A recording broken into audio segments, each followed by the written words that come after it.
Okay,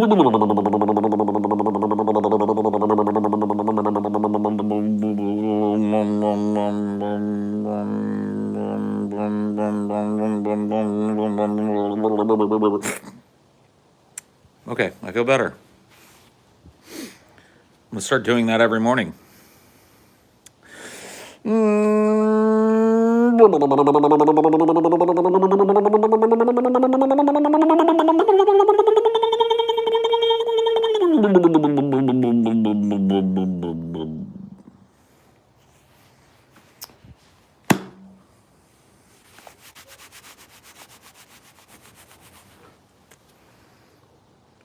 Wow, wow, wow, wow. All right, that's not gonna work. This hair is gonna have to go back over the ear. Over the ear.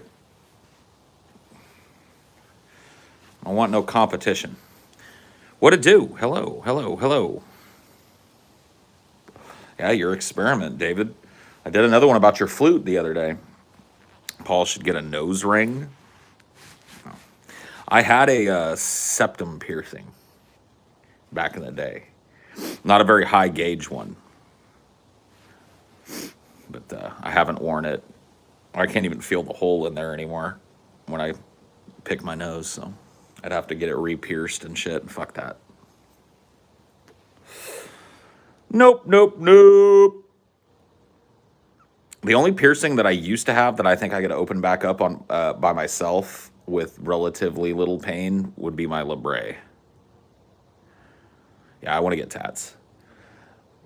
I want to get pretty tatted up, to be honest with you.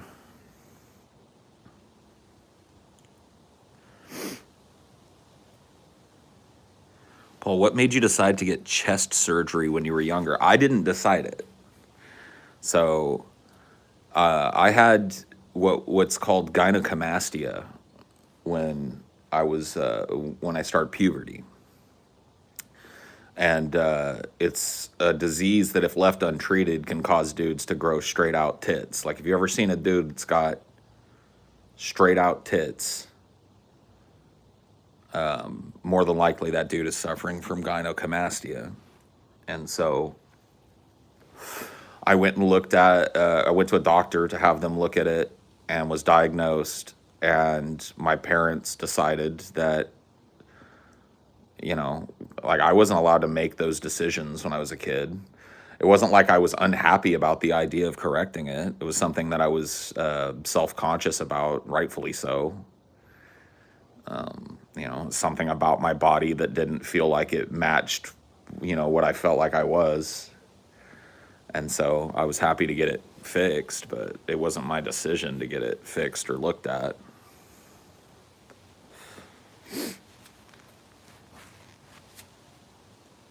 Yeah, dude.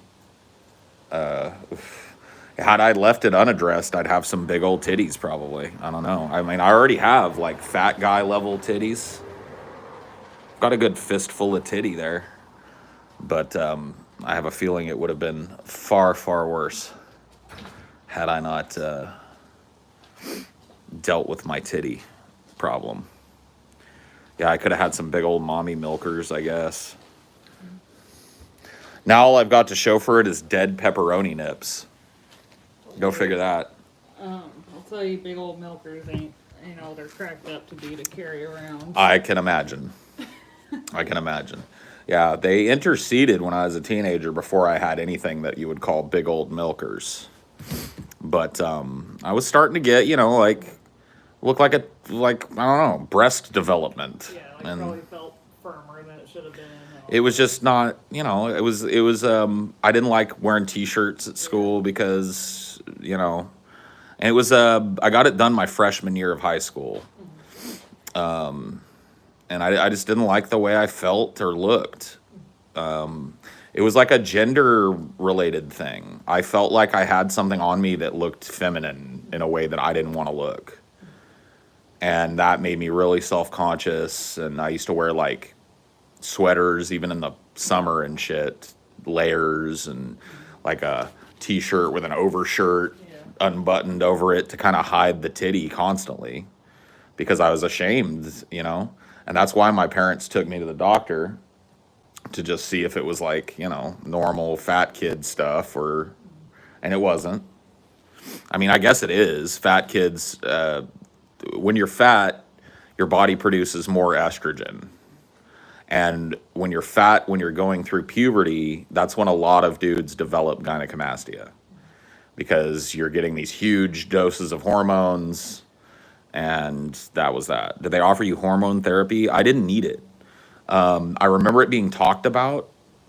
So that whole process was really interesting because I was a young person, but I was involved. Like I knew what was going on with my body. Like the doctor made sure that I knew why what had happened to me happened and what they were going to do to me and all of this stuff. And so that was really cool. I remember like at least feeling nice about being informed about that stuff and having some understanding that what I had was a medical problem and I wasn't just weird or wrong in some way was great. And it helped me a lot. And the surgery, reduced what I had to normal fat guy Oh shit. tits. I accidentally timed someone out to do the super chat. Whoops. That's okay. Well, I timed him out before the super chat and then now I can't see it. Oops. Poseidon, I don't have any questions. I just like you. If I click on it, it'll tell me. Okay. Sorry about that, Poseidon. Accidental He said ban. you were eating your mustache. I was eating my mustache? You have a long mustache. Yeah, it's You're in. not doing anything wrong. If it's bothering you, there you go. I move. But yeah, thanks for the super chat. I appreciate it.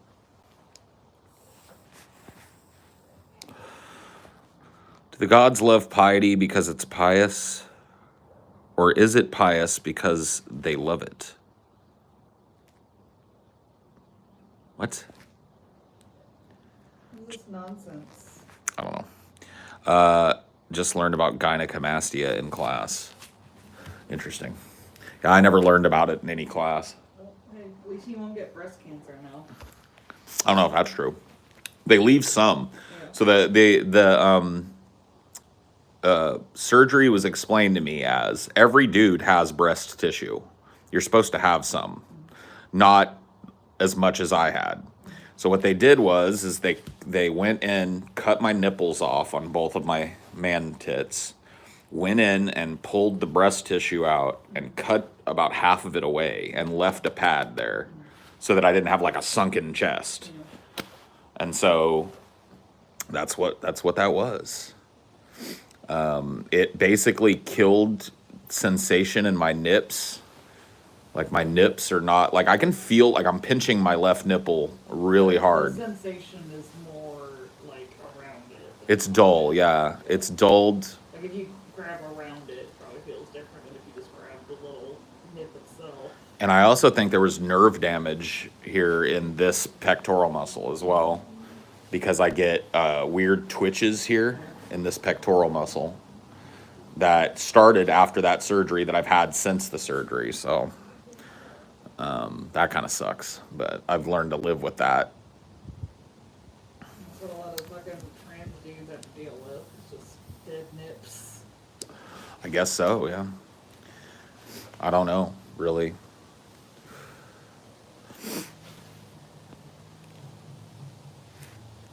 The thought of nipples off makes me cringe, yeah. I slept through it. It was one of 2 times that I've been under the knife, too, where they gave me my own managed morphine drip. I remember when I woke up from that surgery, a nurse came over to see me, and she put this thing in my hand, and she said, if you're in pain, you just hit this button. And I was like, still groggy coming out of it, and so I had this thing in my hand, and I was in pain. So I hit it, and I heard this like, tss. And then like 3 seconds later, I was like, I think it was probably the first time I was on morphine. Yeah, probably so. And I was just like, all of a sudden, all was right in the world. I was like, I didn't want to leave. I remember when they came and let my mom come visit me, and they were like, "Let's get you on your feet and see how you're doing." I was like, "No, let me sit in this bed and hit this button all day, please." I'm horrible with getting put under because I'm so sensitive to it. Like I'll go under, like just with like the prep pill or whatever, Yeah, and then I'll be under way longer than I should be. yeah. You just got to make sure you tell people that, because I've been told I've been under 4 times in my life. Twice when I was too young to remember it, and twice as an adult. And I've been told both times as an adult that I am like an ideal surgical patient. Yeah.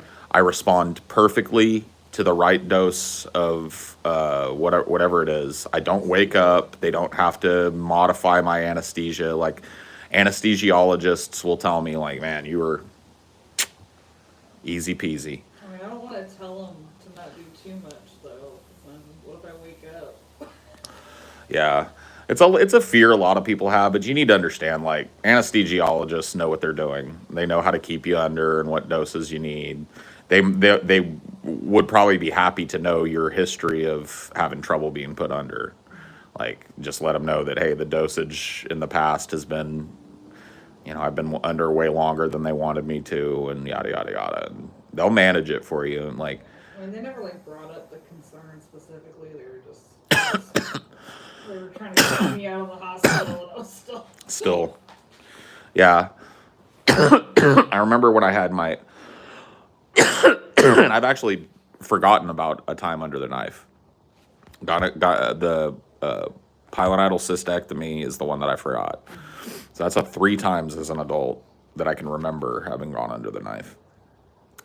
And the time I got my pilonidal cystectomy, because they had to keep me under for so long, that ended up being like a 4-hour surgery, because they had to cut out all of the diseased flesh, cut out as much as they could, and then cauterize it all on the inside. And it took about 3 or 4 hours that I was under. And when they brought me out, dude, I didn't come out until the next day, really. I remember them loading me up into the car, my ex at the time driving, and she had to go pick up my pain medication.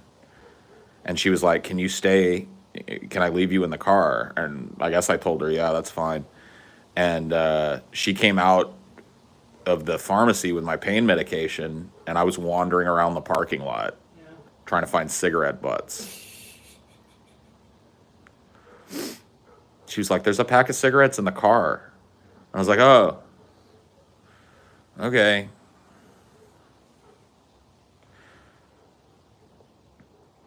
But yeah, I went home that day, fell asleep, woke up the next day, and still felt a little groggy. So they must have had to really, to keep you under, the longer you have to be under, I guess, the longer it takes to come out. I think I enjoyed morphine a little too much after surgery, and that's why we don't do hard drugs.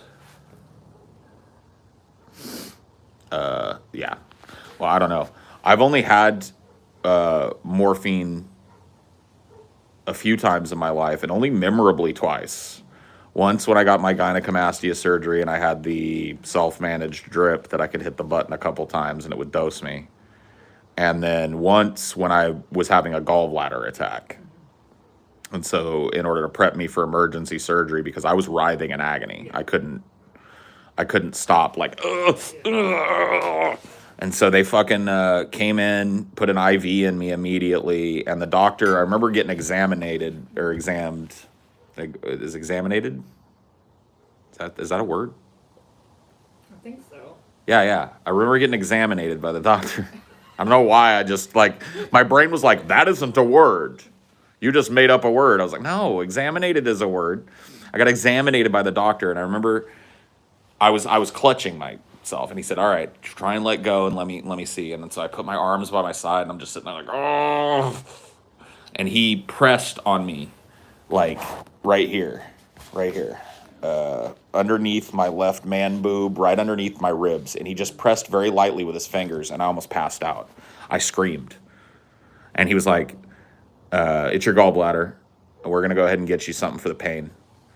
And immediately the nurse came in and shot something into my IV, and 3 seconds later I was on fucking planet awesome. Are you sure it wasn't fentanyl? I don't know what it was, to be honest. It might have been fentanyl.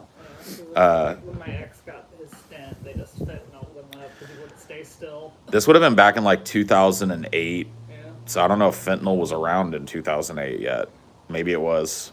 But whatever it was that they gave me put me in the best mood I've ever been in. All my pain was gone. They actually wheeled me back out into a waiting room while they were prepping my surgery room.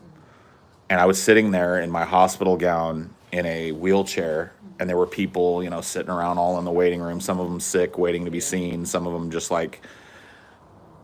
And I remembered, like, I've looked around and I saw the sadness in that place. And I was like, I've never felt better in my fucking life.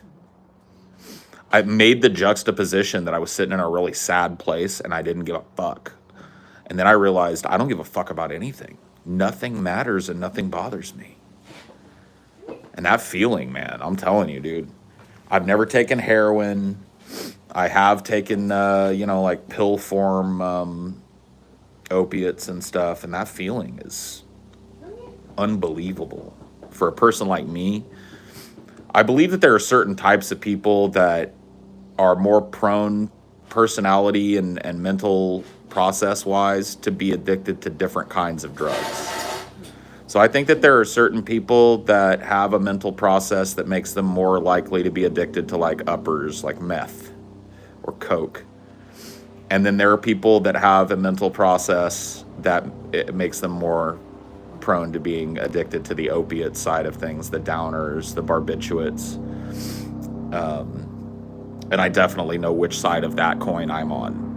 I could give a fuck about stimulants. The very few times I've tried drugs that would be classified as stimulants, they did not leave an impression on me that left me wanting to do them again. But I'm telling you, every time I was prescribed or able to get my hands on some kind of opiate,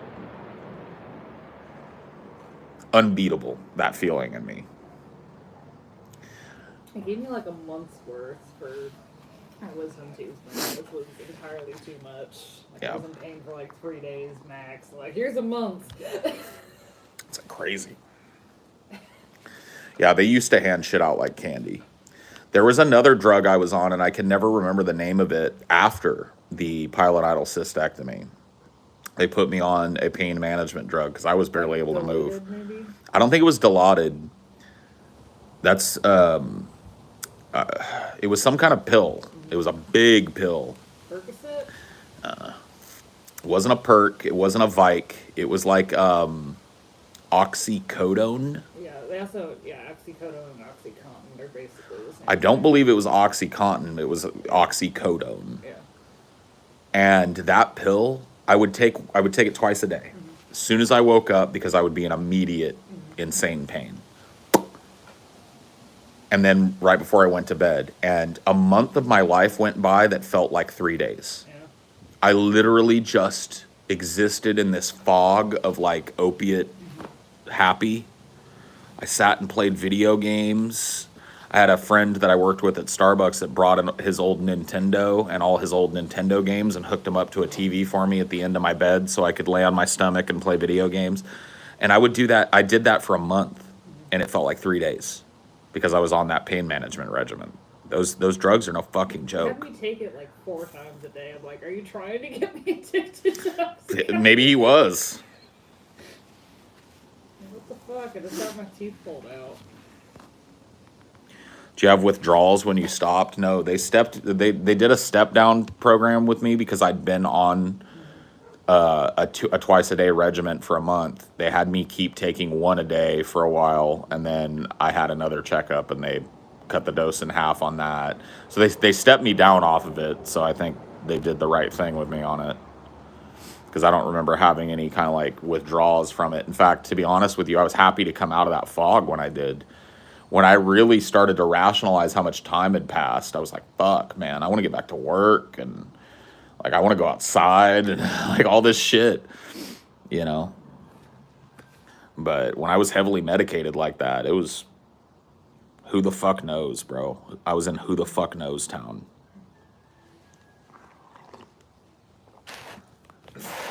saying they got gypped because I got pain meds for my wisdom teeth and they didn't. Nowadays, like, they don't want to, they've gotten super different about prescribing any kind of addictive medication now. Back in the 90s, early 2000s, they used to pass out barbiturates like candy. Like, if you had pain, like, I would go into my doctor with back pain, and I'd get a week of Vicodin. And that was not, I didn't do it all the time, but it was not uncommon for me to go in there having yanked my back really bad. And the reason I went in there is because I know they'd prescribe me some shit that would knock it out. You can't do that anymore. If I went into a doctor with back pain right now, they would probably give me a Motrin prescription and send me home. 1,000 milligram Tylenol. That's what Motrin is, basically. Is, well, it's ibuprofen, basically. It's like high dose ibuprofen. I know that, like, with a lot of psychiatric drugs, they'll kind of throw those out for insomnia. Like, Seroquel is like an antipsychotic for schizophrenia, but they'll give it to people for insomnia. Yeah.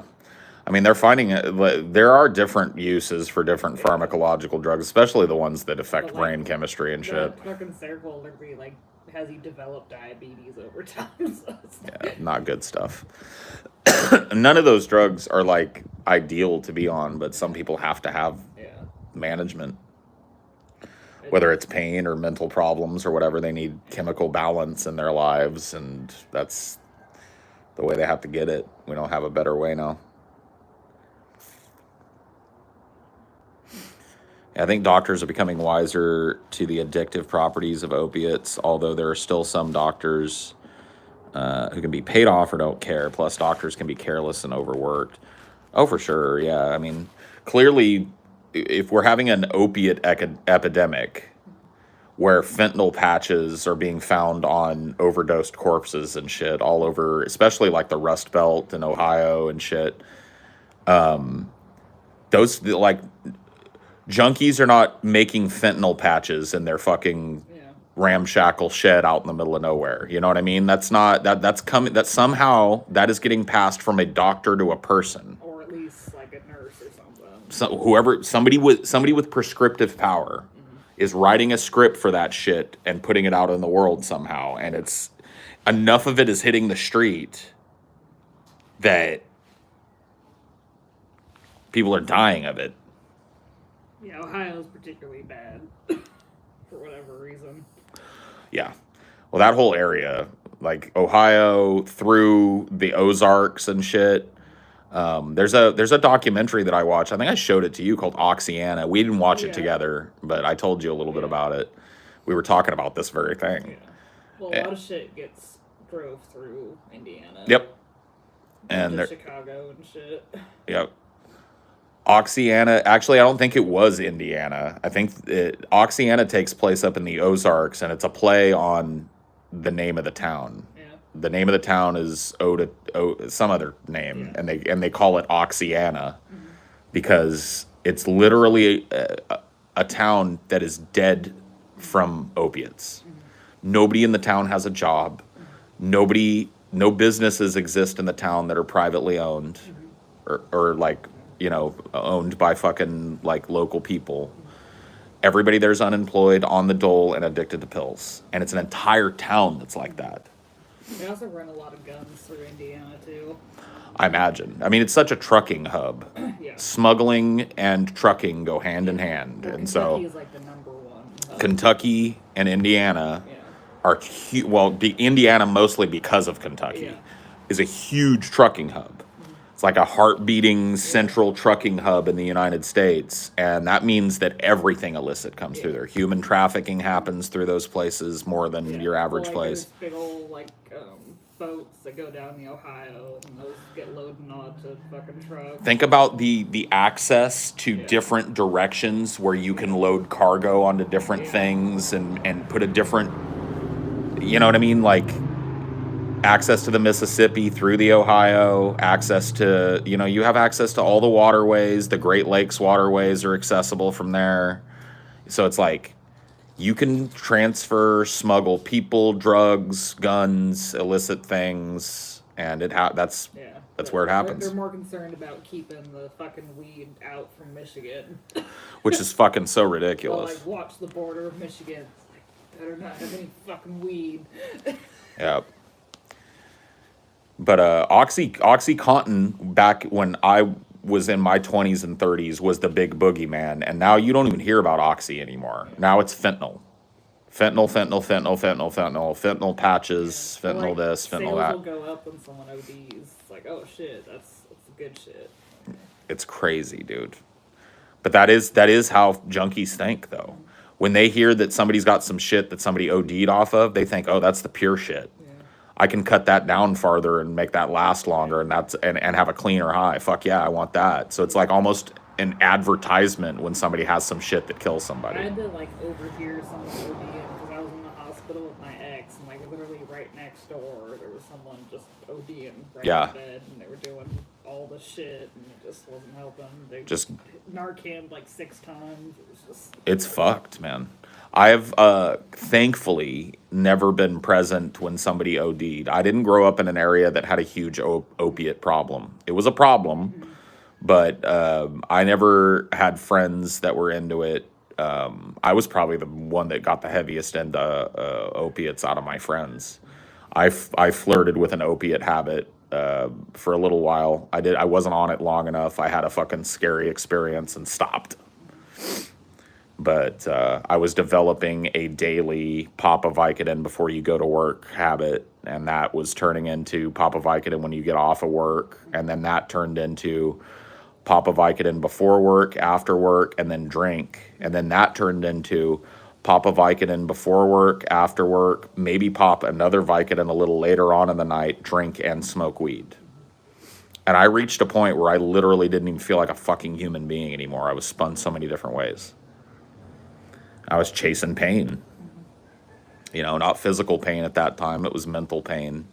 I was untreated and going through a really rough breakup and a really rough time at my job. And I just felt like my fucking world was collapsing. And that drug was what I turned to. And yeah, shit got scary for me. And I just decided not to do it anymore.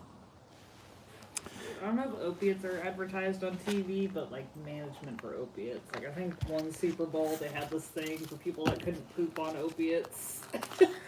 Yeah, I mean, I think there are very strict rules about what kind of drugs can be advertised.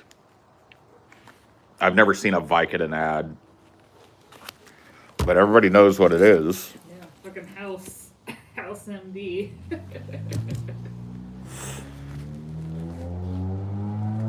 I've done it, and it's like being so stoned. I mean, I would never ever, like, you guys got to understand, me talking about my drug experience and stuff, I always try to be very careful, because I know, and I'm not trying to treat you guys like your babies or whatever, but I know that there's the younger people watching me, and I don't want you to take what I talk about as an endorsement for you in your life. Like, I don't want you to try the shit that I'm talking about. It did not feel good being spun 3 different ways. It did not feel good taking a bunch of opiates and drinking on top of that, which is I can't tell you how fucking dangerous that is. It increases the potency of the opiate. It thins your blood and makes the opiate more fucking potent. And then smoking on top of that, it is not a good feeling. And I would never, ever tell somebody to try that or do that. It's very dangerous. Not the smoking part of it, but adding that on top, adding that level of spun on top of a deep opiate hum, on top of being fucking out of your head drunk.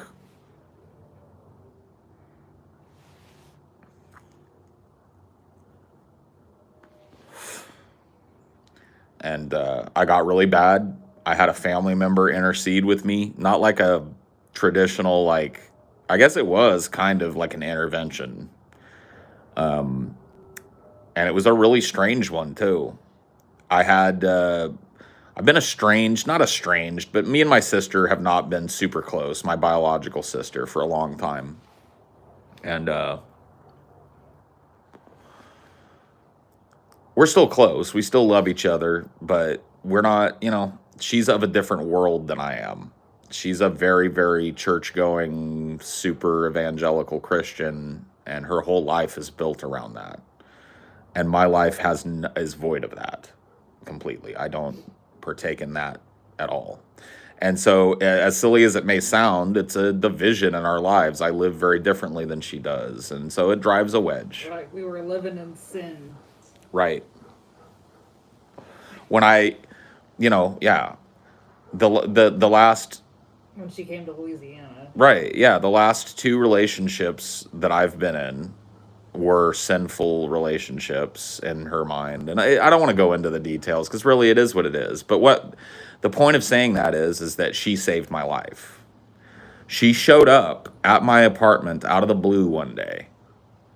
And it was a middle of the day on my day off, fucked up, pilled out, drunk, stoned, sitting on the couch, lapsing in and out of sleep, alone.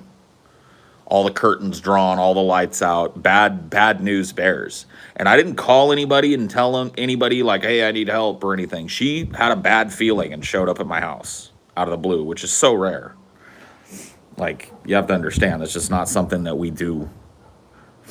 And she saw how fucked up I was, and she sat and talked to me and told me that she loved me and told me she wanted me to stop doing what I was doing, and I did. I took her advice. Like having somebody else tell me like, whoa, you are fucked up. And somebody that I trust, because despite our worldview and religious differences, my sister is not a person that's going to steer me down what she believes to be the wrong path. She's a straight shooter with me. She always has been, and I am with her. And when she told me that I was fucked up, and not in those terms, her being a Christian, but that I was in bad shape and that I needed help and I needed to stop what I was doing and I needed to work on myself and that was what it took to get me to lay that shit down.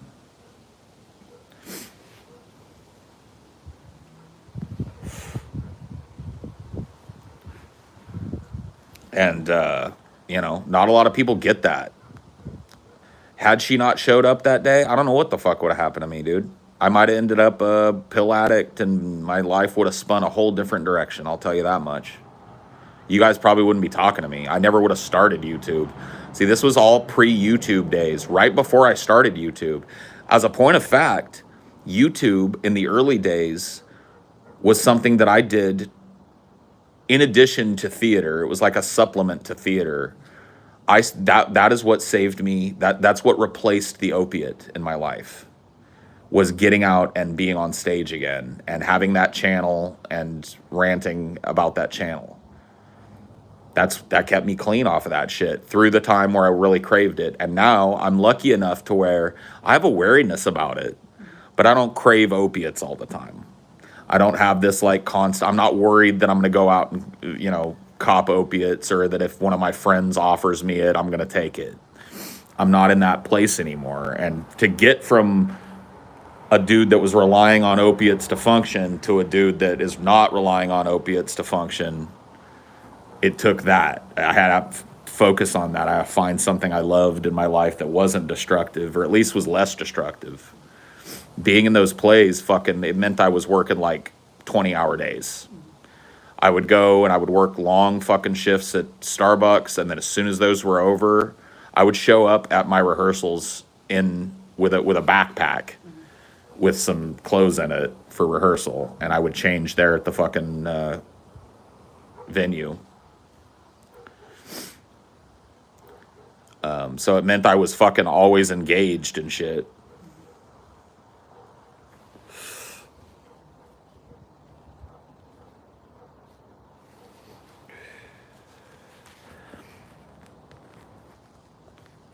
Yeah.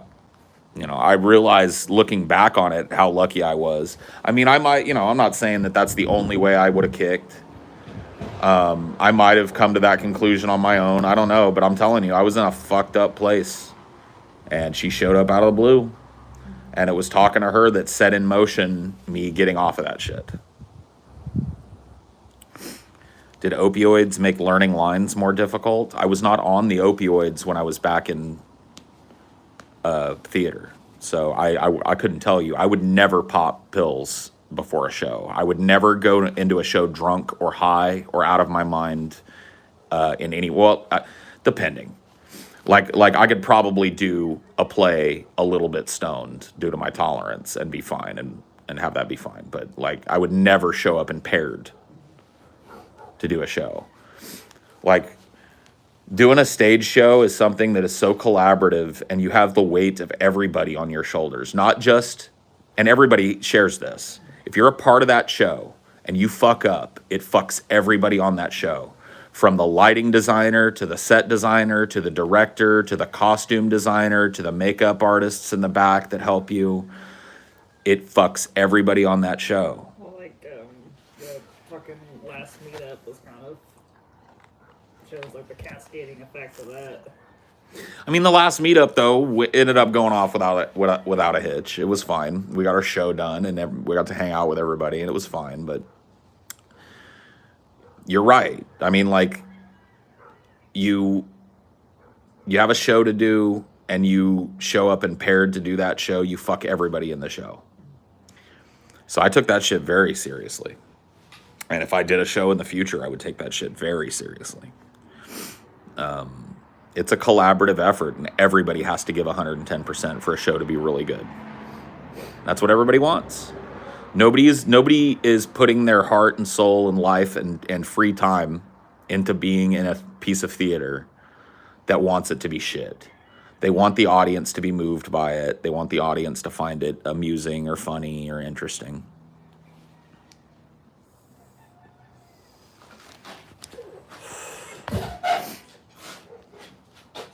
Want any pancakes or anything? No, thank you. I'm okay. The show must go on, and that means that you react to bad things happening, but you also try and prevent bad. It's like preventative care too. The show must go on is not just like, oh shit, something's happened, let's react and make the show go on. It is coming prepared to do a show, making sure that everything's in place for the show, making sure that everybody's on the same page for the show, making sure that you're well rehearsed for the show, and so is everybody around you. Would you ever take opiates again? For pain, yeah. Like if I was prescribed a run of opiates because I had surgery or some shit, I wouldn't like turn them down. But I also wouldn't go seeking more after that when I didn't need them. I'd stop taking them when the pain no longer required them. I've taken opiates probably a couple of times, been prescribed to me for various reasons since I kicked.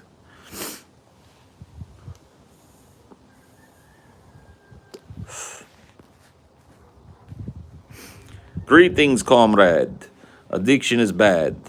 I know I had one to coke, both hard and soft. It ruins everything in life. It's good you're well. Have some rupees. Thank you, comrade. I'm glad to hear that you too kicked the monkey off of your bag.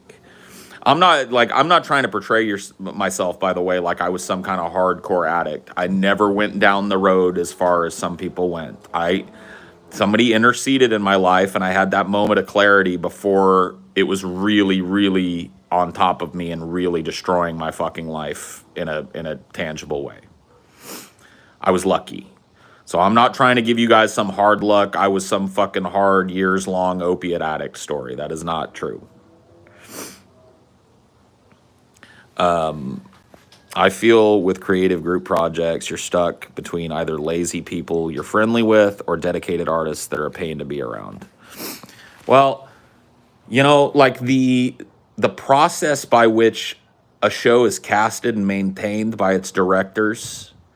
And when I say directors, I mean there's typically an overall arching director that has say in all of the creative process. But you're oftentimes working with multiple people who are empowered in different ways over different parts of the show. And that doesn't, in my experience, that does not go down in a stage show. If somebody's fucking off, they're gone. Like if somebody's going through something, it's not like you're going to get fired immediately if you're having a rough day, but you're pulled aside, and if you continue to be a problem, you're threatening the integrity of the show, and your understudy steps in.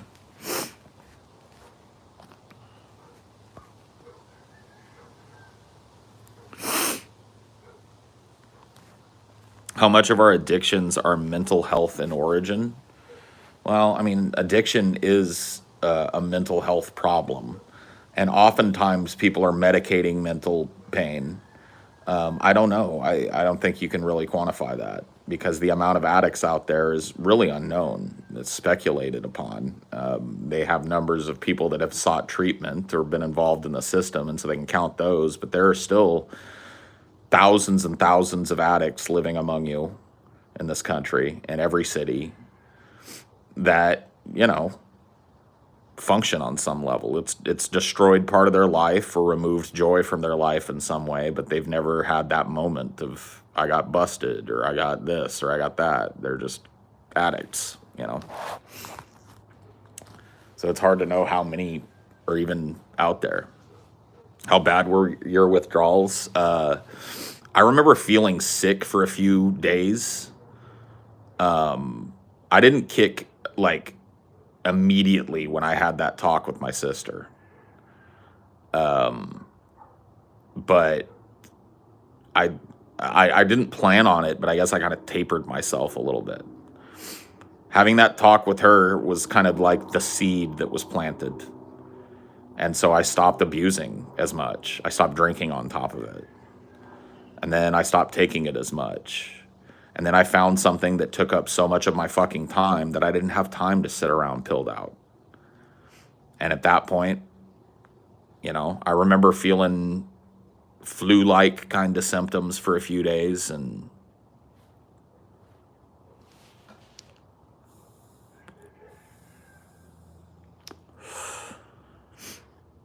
you can recommend me a song. I can't, I would recommend that you do it on Twitter, though, if you actually want me to check it out, because the chances are I'm going to sit here for another hour or two today and do this, Highdeology shit, and I'm not going to remember the name of the song and shit. So put it on Twitter in a DM, and I'll probably listen to it. I can't promise I'll like it, but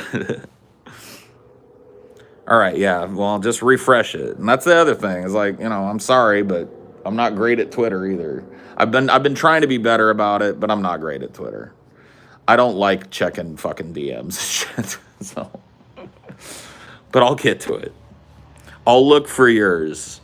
I'm more likely to remember to check my DMs and look for a song than I am to remember the name of the song and to do it myself later. So DM me, bro. Grandson identity. Oh, shit. Okay, you're the dude. You sent me a grandson song. Okay, so I did not hit you up, and I'm sorry about that. I probably didn't even accept your shit. I probably just clicked on your fucking link. I listened to that song. And it were dope. Very pessimistic and bent. I loved it. So yeah, kudos to that.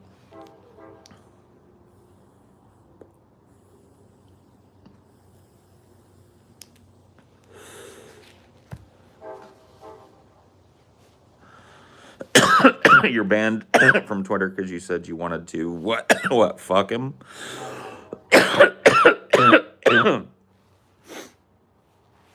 You wanted to fuck Mitch McConnell. Whatever's bleeped out there, is pretty fucking important to whether or not you earned yourself a ban. You can't, if underneath those stars is a threat, then you probably are gonna get banned. Even for a joke. I'm not talking here. I'm talking there. Oh, you bleeped it? Oh, you said that was the tweet? You want to blank, blank, blank, blank? Oh. Well, that's just lame then. I thought you filled in the gaps with some word that I was supposed to infer. That's lame. Yeah. Okay, I'm on your side now. That's a stupid ass man. When I'm sad after a breakup, I like to play the song Wonderwall. Oh, dude, do you play the original Oasis version, or do you play the even sadder and in some ways better Ryan Adams cover? If you're a fan of Wonderwall at sad times in your life, may I recommend you listen to the Ryan Adams cover? of Wonderwall.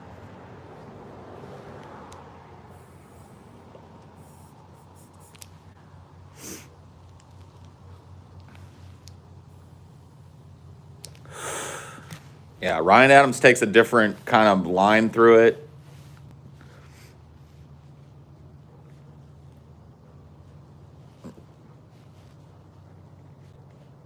I'm trying to remember if I can think of the line. I've got the original Wonderwall stuck in my head. I think he does. Today is gonna be the day that they're gonna bring it back to you.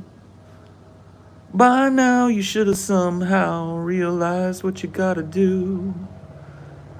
And I don't believe that anybody feels the way I do about you now. Sad.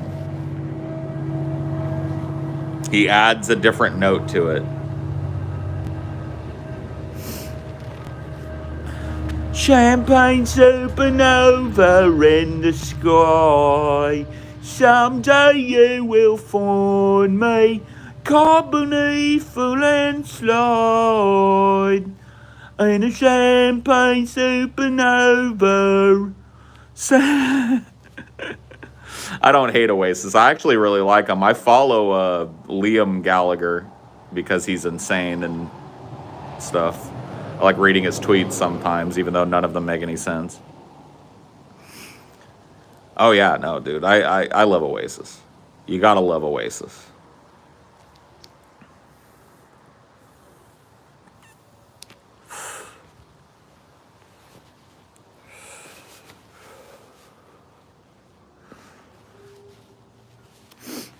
Lil Peep did an awesome remix of Wonderwall. I don't think I've heard it. I'll have to check it.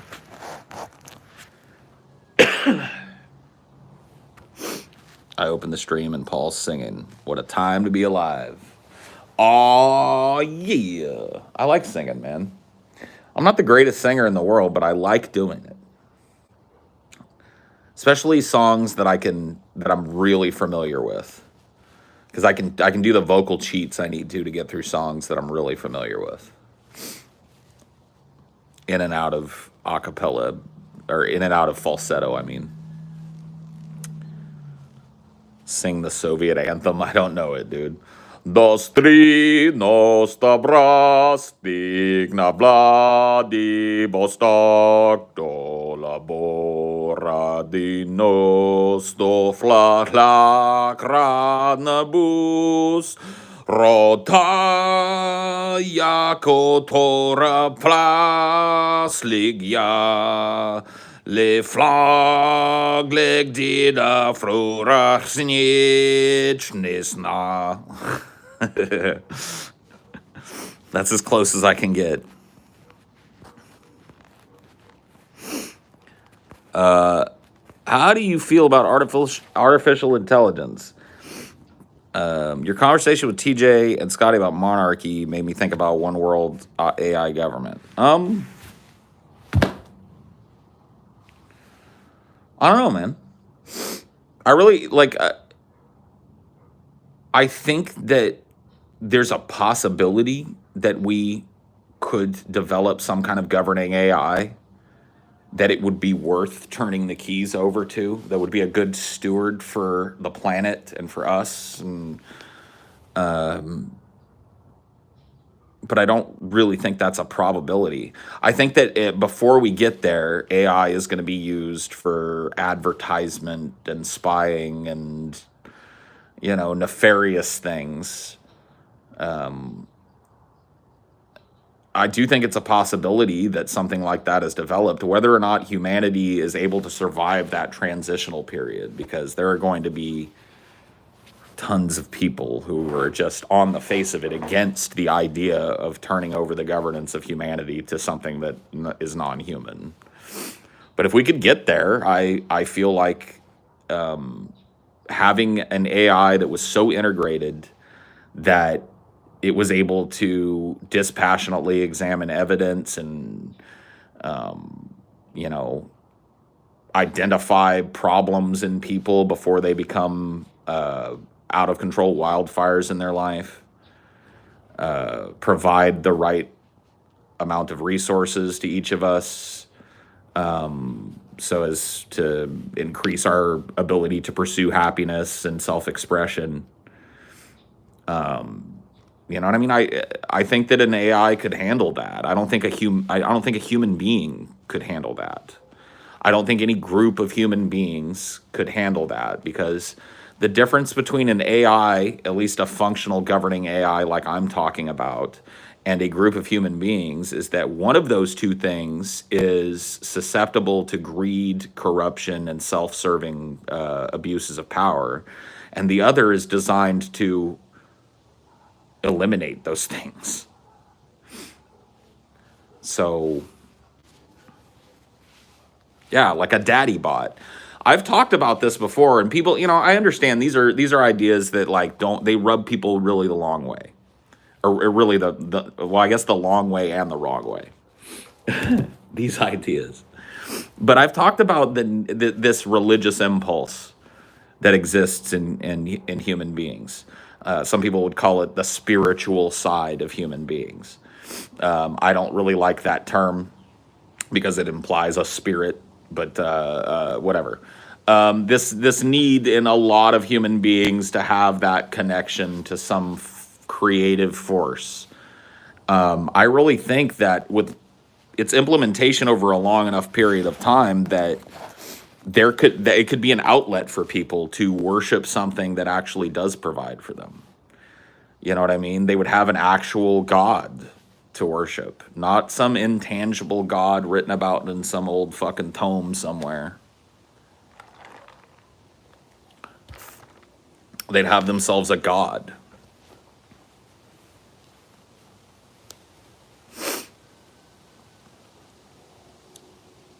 We already have Temple OS, yeah. Well, maybe Terry was onto something. Who knows? AI will be our masters. No. No. I don't really think the master-slave relationship is the one that I'm invoking here. I'm invoking the idea that when it comes to giant geopolitical events, localized emergencies, let me let you know where my line of thinking is coming from on this.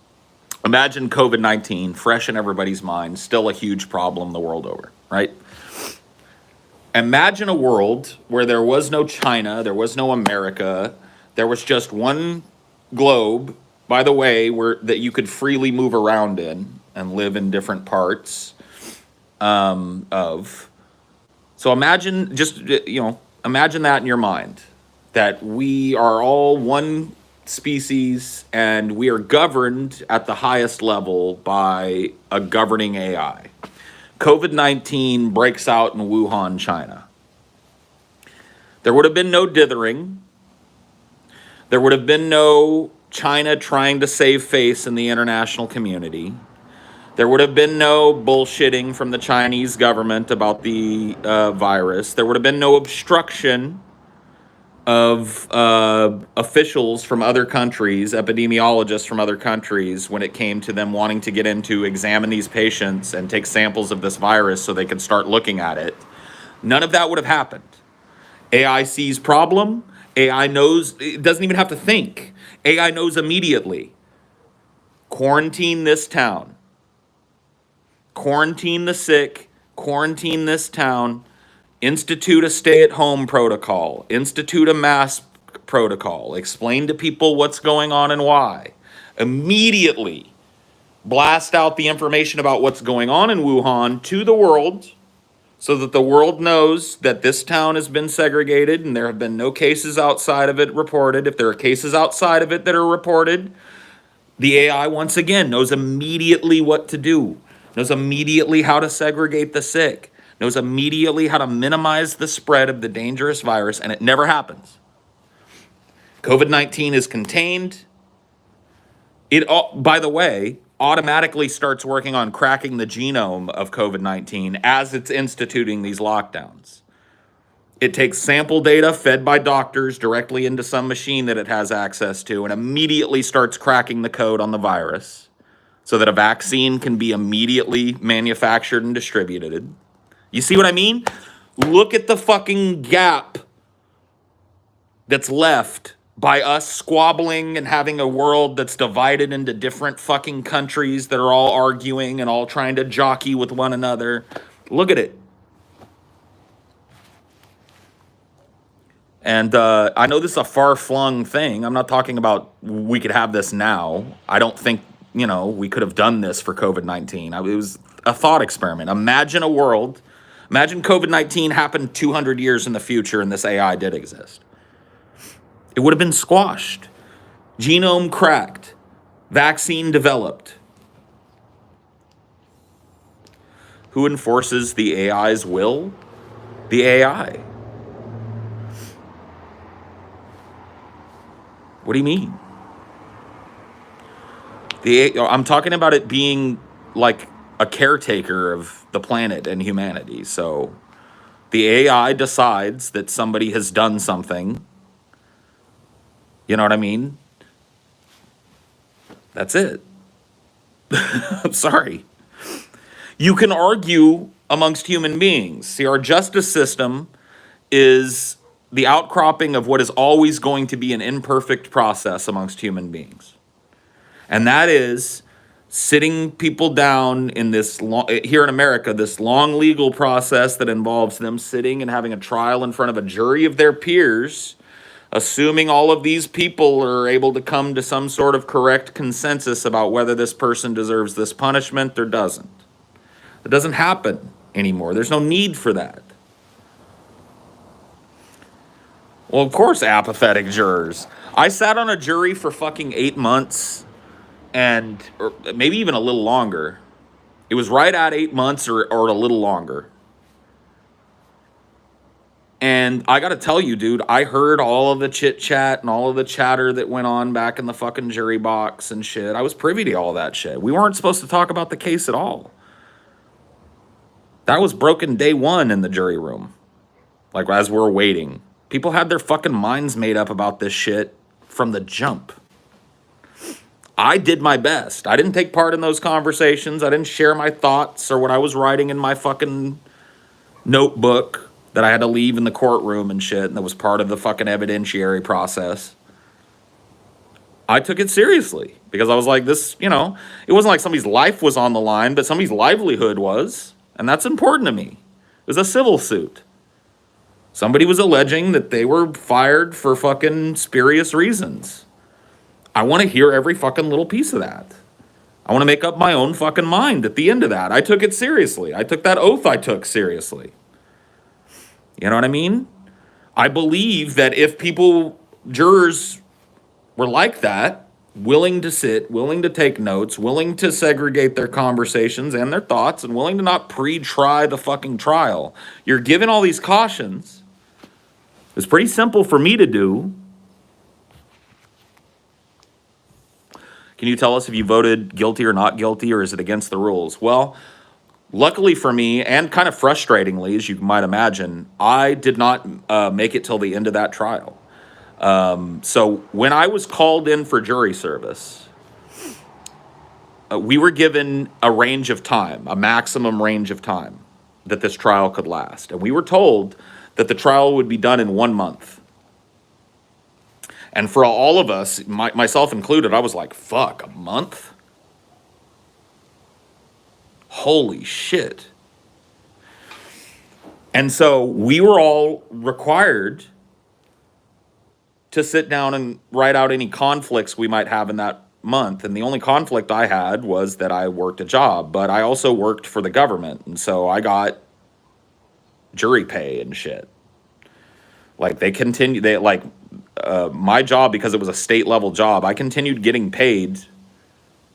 I don't think my whole wage, but most of my wage from my job while I was on jury duty. So I didn't have any conflicts other than that. I was like, I don't have any. Well, when the trial so the trial went from 1 month. We were there 2 months now. And then at the end of 2 months, we were told we need another month. What conflicts do you have? So at this point, I was 3 or 4 months from quitting my job and going back to school. I'd already put in my fucking time at work. They knew I was leaving on X date. I was going back to school, and my school schedule was going to preclude me being able to sit on a fucking jury all day. And so it was at that point that I wrote on that, because they passed out that same form, what conflicts do you have? And I said, well, in 4 months, I am quitting my job, and I'm already enrolled in school. So I will be going to school at the time that I will need to be here at the jury. And so when this case reached that 8-month period where I had to quit because in a couple of weeks I went back to, I was going to school, I was excused from the jury and an alternate was brought in. So I didn't even get, I sat there, took fastidious notes every day for 8 months, and they couldn't get the fucking trial done in a time that wouldn't have completely and utterly destroyed my plans for the next 6 months of my life. So yeah.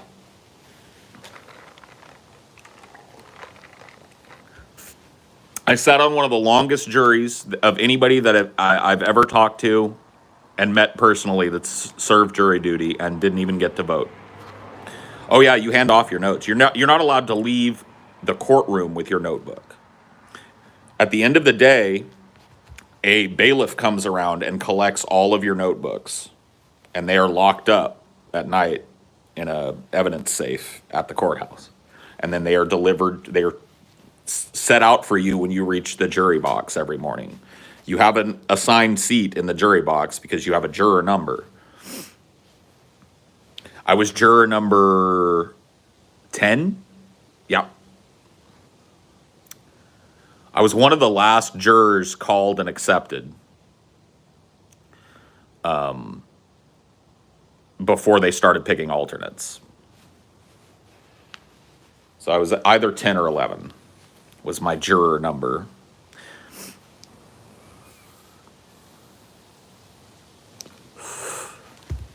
But yeah, you'd come in in the morning. You'd go to the sequestered jury room where only the bailiff and people on your jury were allowed. That's when a lot of people would start talking about the case and shit when they weren't supposed to. And then you'd shuffle into the jury room. When you were called, the bailiff would come get you, and you'd go to the jury room, and your notebook would be there with a pen at your seat, and you would sit sometimes for hours and hours listening to testimony, and sometimes for 5 minutes, and then you'd be escorted back out because there was something that they needed to do in the absence of the jury, some procedural thing that they had to work out. It was fucking a nightmare, dude. It was a shit show. Did you find it interesting or was it boring? It was both. It was both incredibly boring. I read 3 Stephen King novels and 2 other books. I can't remember which other books. While I was on that jury. So there was a lot of downtime. So, dude, there's snot in both my nostrils. You're just going to have to fucking deal with it, dude. I've got the sniffles, bro. I'll go blow my nose here in a minute.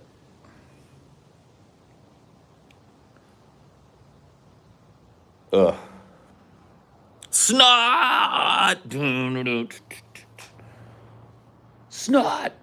We're coming to your town. You know we wear the crown.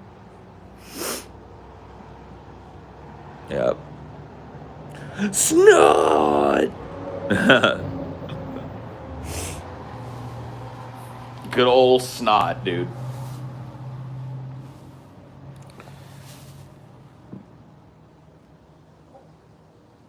Blow that nose. I did like the song a lot. My sister had her kid. She would just use her finger to take the snot out of the kid's nose. I mean, yeah. Parents have to do gross stuff and have to get used to having gross fucking things happen to them. You know? Because sometimes you do. Just gotta dig in the kid's nose and pull a boogie out real quick, you know?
Sorry, I left you guys there for a while. I walked in to check on Amelia, just to see what she was doing and say hi to her and give her a kiss. She was playing Titan Quest, which is like an old ARPG that I wanted to try and play with her. And she's never played like a Diablo-style game before. And so she was in there talking about how she was having trouble beating the like first tutorial boss. And I gave her one little piece of advice and looked over her shoulder and she whooped his ass. And I was like, yeah, this is going to be fun. No, I blew my nose and I brought some extras out.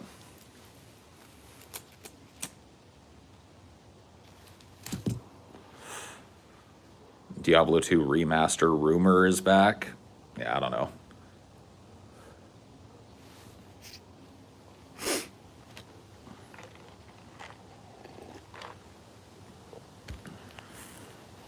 When did you first smoke a cig? My first cigarette was a Jarum Clove. And I would have been about 14 going on 15.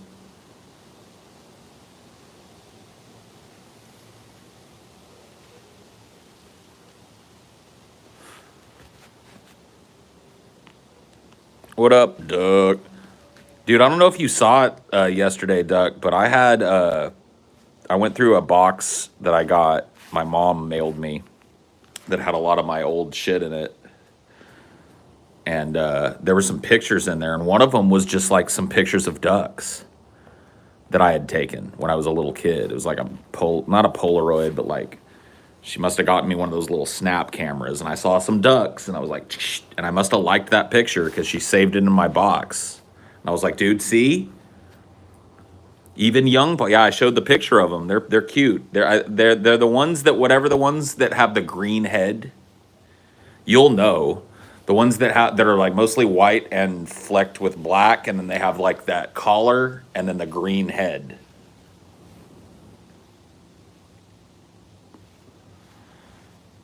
Mallards. Oh, okay. Cool.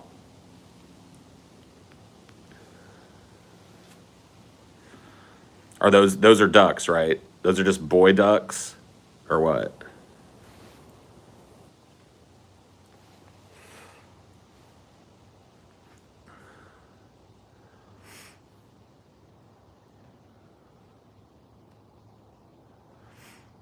It's a species. Okay, cool.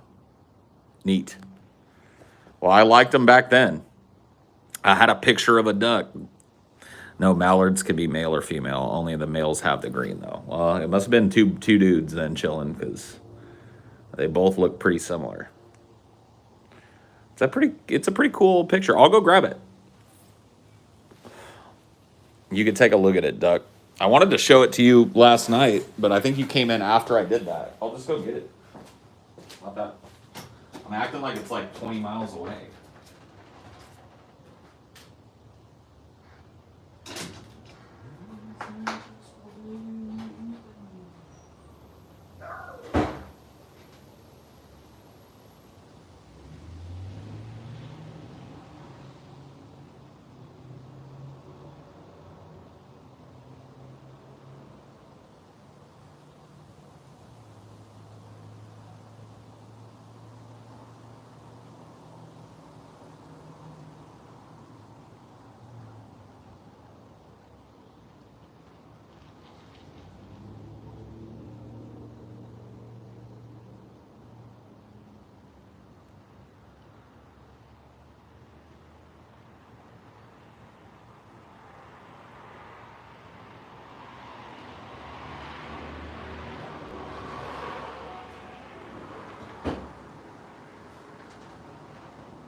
There you go. There they are. Check them out. This one is stamped on the back, March 1989. Wank, wank, wank, wank, wank. Yeah. For some reason, I wanted that picture when I was a kid. Pretty neat. Shows you that my love of the duck goes way back, man. It's the proof.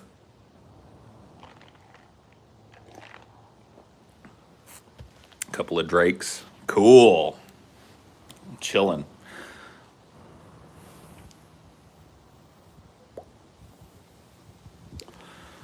Those ducks are probably dead by now. Probably so, but I mean, everything dies, dude. No need to be sad. When is the next Deep Fat Fried podcast? Right after I ban you. No fucking caps, dude. I'm not a fucking, you don't just stand up and yell at me. So, here, I'll time you. Maybe you'll have a little more etiquette when you come back after 300 seconds. Probably not.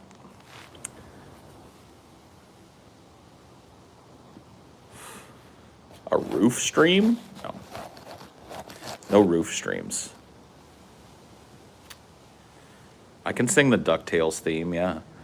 Life is like a hurricane here in Duckburg. Race cars, lasers, aeroplanes. It's a duck blur. Might solve a mystery or rewrite history. DuckTales. Ooh. Every day that I've been making DuckTales. Ooh. Tales of daring, do bad, and good luck tales. Ding ding ding ding. The danger lurks behind you. There's a stranger out to find you. What to do? Just grab onto some DuckTales. Woo! Yeah, blah blah blah blah blah. And so it goes.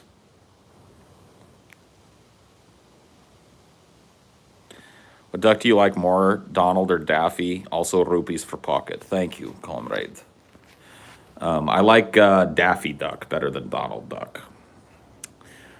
Daffy, I can identify with Daffy. Donald, I don't really know what he's got going on in his head. Not a whole lot.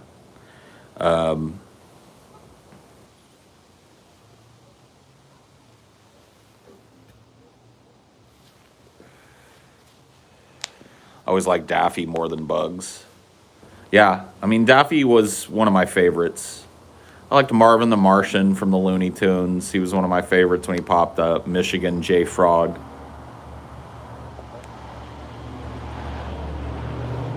I liked Michigan. Pepe Le Pew. Pepe Le Pew was probably one of my favorites. Pepe Le Pew.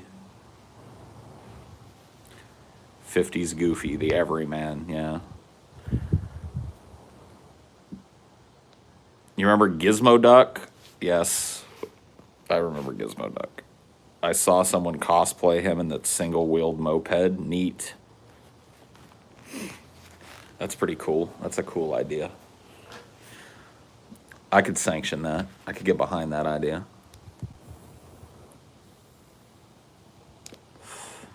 Whack, whack.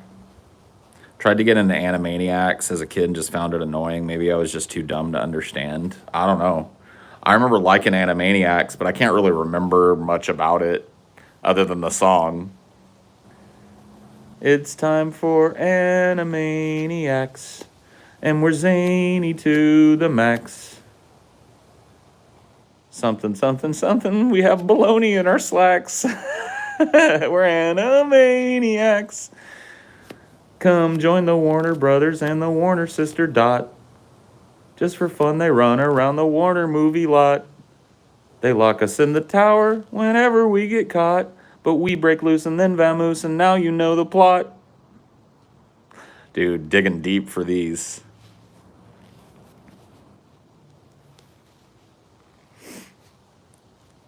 Is Bernie Sanders sitting next to me on this porch?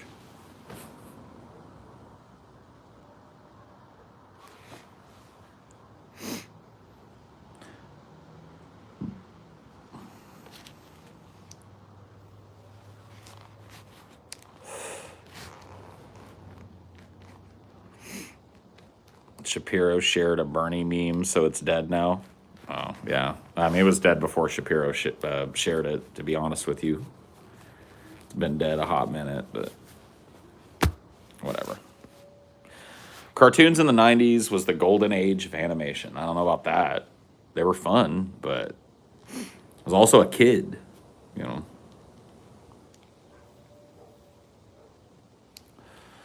Gummy bears, yeah. Trying to remember. I can't remember much about that because I was little when I watched that one, but I remember magic and mystery are part of their history, along with the secret of gummy berry juice. And then I don't remember something, done something, and take pride in knowing if friends are with you, whatever you choose. Gummy bears bouncing here and there and everywhere. High adventure that's beyond compare. They are the gummy bears. Do-do-do-do-do-do. Do-do-do-do-do-do-do-do. That's all I have stuck in my head from back in them days. Pretty sure that's correct, though. Mostly, at least.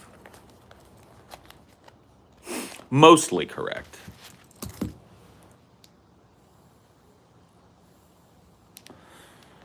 Poor Bernie. He needed a blanket. He needed to be warm. He needed to be excused, to be honest with you. I don't think anybody should have shown up to that shit. It should have just been an empty-ass fucking plaza. Just do it in a shady-ass back room, like what it is in real life. Drop the fucking ostentatiousness and just go into some dirty-ass, dingy back room and go like, yeah, you're the president now. Just do it like it is. Drop all the pomp. Drop all the circumstance.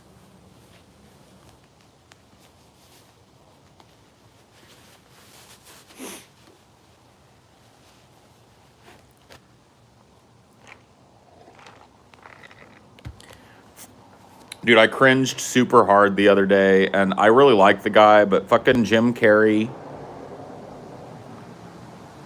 painted something of Biden sitting at the desk signing executive orders and wrote some shit like, "Behold, a president that cares for people." It's just like, oh, man.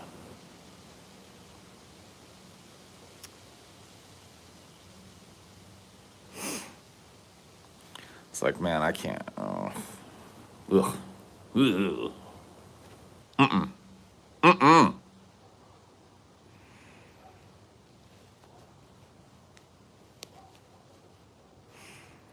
The amount of armed security is the one thing that stood out to me about the ceremony. Major dystopian vibes. Oh, yeah. Well, I mean, it just goes to prove my theory that we're already in the goddamn dystopia. Everybody that keeps going like, oh, these pessimists just keep saying that this dystopia is coming. Where's it at? Motherfucker, look outside your door. We're in it. We live in a ridiculous surveillance state. We, like what do you want? like, what do you want it to be?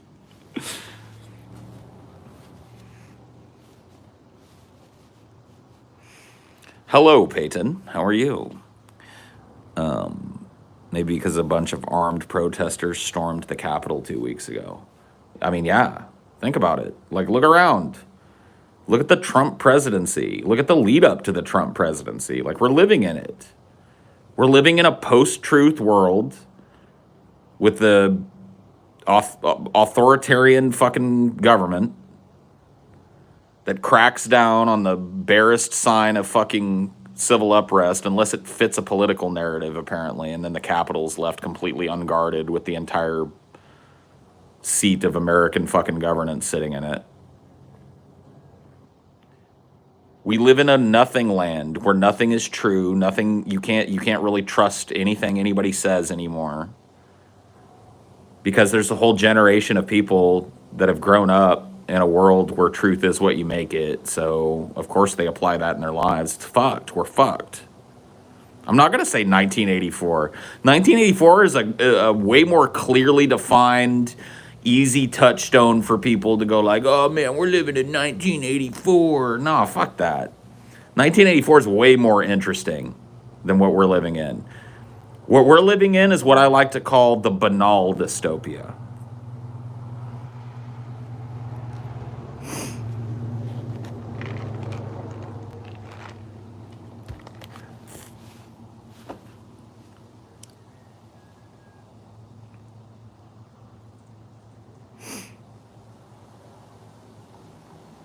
$1980 bore, yeah. Of course it's more dull. You really thought dystopia was going to line up behind a piece of creative fiction? No. That's not the way it works. The real dystopia is banal and boring and unbelievably fucking destructive and disempowering and disenfranchising. It's just reducing you to a fucking unit of measure in somebody's corporate book. That's all it is. What do you mean with banal dystopia? I mean, it doesn't look like people expected from the fiction. It's not Blade Runner. It's not fucking 1984 or A Brave New World. It's not these popular fictional, it's not Mad Max. You know what I mean? It's a slave state, right? It's like a fucking weird exploitative place where we as people that live in it are mistreated, but given just enough of a standard of living to keep us from really rising up and doing anything about it. Enough of us, anyway. And then all of the misery is exported to other countries, poisoning the fucking planet, poisoning the air, destroying the animals that live in the different biomes that we're mining out and fracking out and sucking all the oil out from underneath. You know, but you as a single person can only sit and intellectualize that it's happening. There's nothing you can do to stop it. That's what I meant when I said the banal dystopia. Didn't come the way that fiction warned us against it. Doesn't look like a fiction book. It looks like a corporate nightmare where you're no longer a human being. You're a unit of cost and risk. And whether or not you live or die is kind of just it's in somebody else's hands. It's a financial decision. You know, this guy needs this medication. Well, do we want to pay for it? Nope. Okay. Nope, denied. You got to pay for it yourself. Oh, okay. How's that any different from you just bringing me in front of a fucking court and lopping my head off if I need, like, insulin or some anti-seizure medication or some shit? This is the reality for people.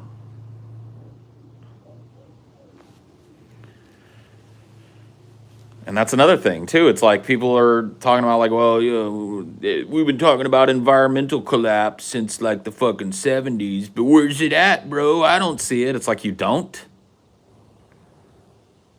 So you've looked at the list of species that have disappeared from the planet since the 1970s, and you, what?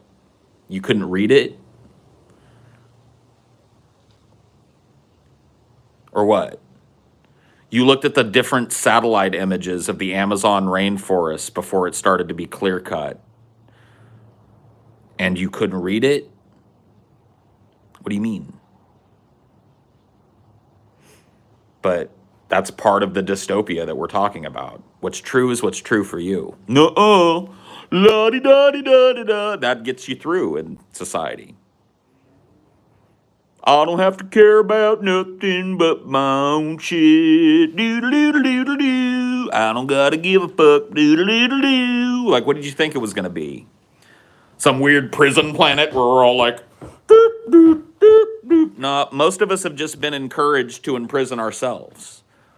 Imprison ourselves in a cycle of fucking poverty, imprison ourselves in a fucking losing solution, imprison ourselves in the fantasy of fixing it through nonviolent electoral means, or any means, really. And just sit around and be exploited, sit around and eat the garbage that they feed us, watch the entertainment they shovel at us. It's like voluntary prison, you know?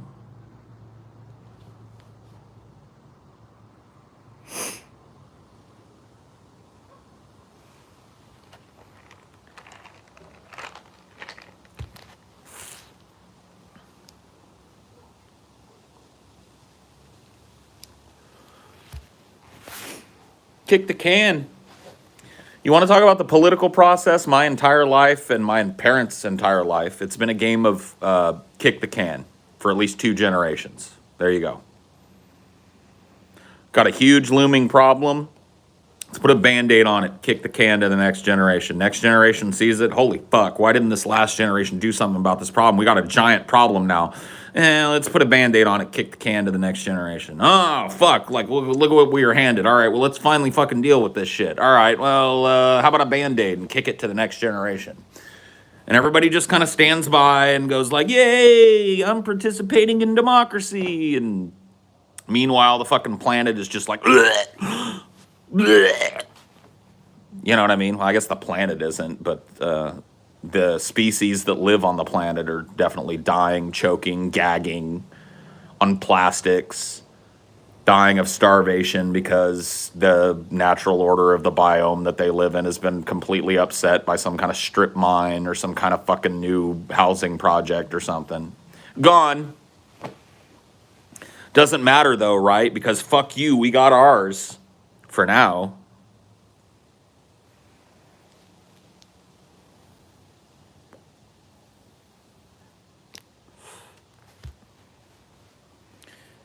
Is what it is, guys. What do you want to do? What do you want me to tell you? You want me to tell you there's an easy solution to it? You want me to give you like a 5-point plan that doesn't require you to do anything? You want me to give you a plan at all? You want me to tell you that there is a way for human beings to reason and logic their way out of a fucking collapse? Sorry, not going to be the guy to do that for you. You've got plenty of places you can go to have your version of a warm blankie that you can cuddle. Whether you're a person that over-intellectualizes everything and needs to hear a smart person quote smart people about smart solutions that are all fanciful as fuck, or whether or not you're the type of person that just ignores it, whatever your blankie is, you've got it. And we all do. I've got mine. So.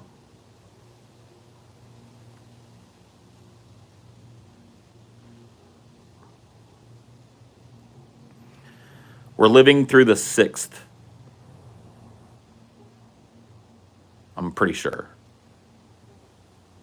So we're living through the 6th mass extinction event that we can measure in the history of the planet.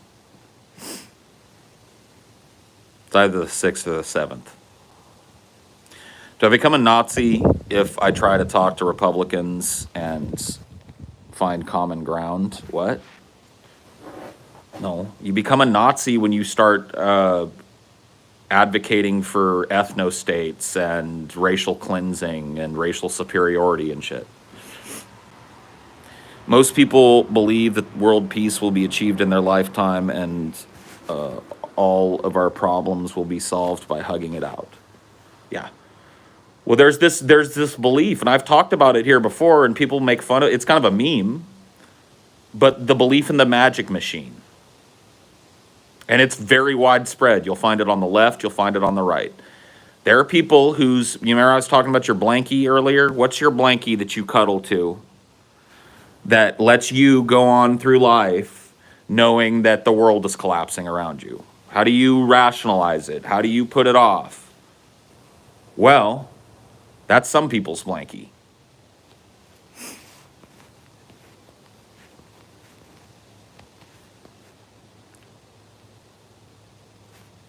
They believe that the magic machine is coming. That eventually Scientist X is going to invent some technology that's going to stop all of this and clean up the world and solve all the problems. And we just have got to keep going and going and going and trying and just doing our best, when doing our best involves destroying the planet.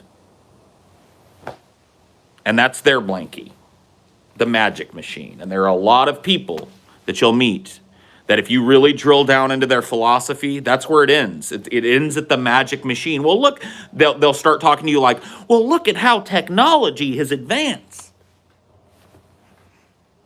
And then you know you're talking to somebody who believes in the magic machine.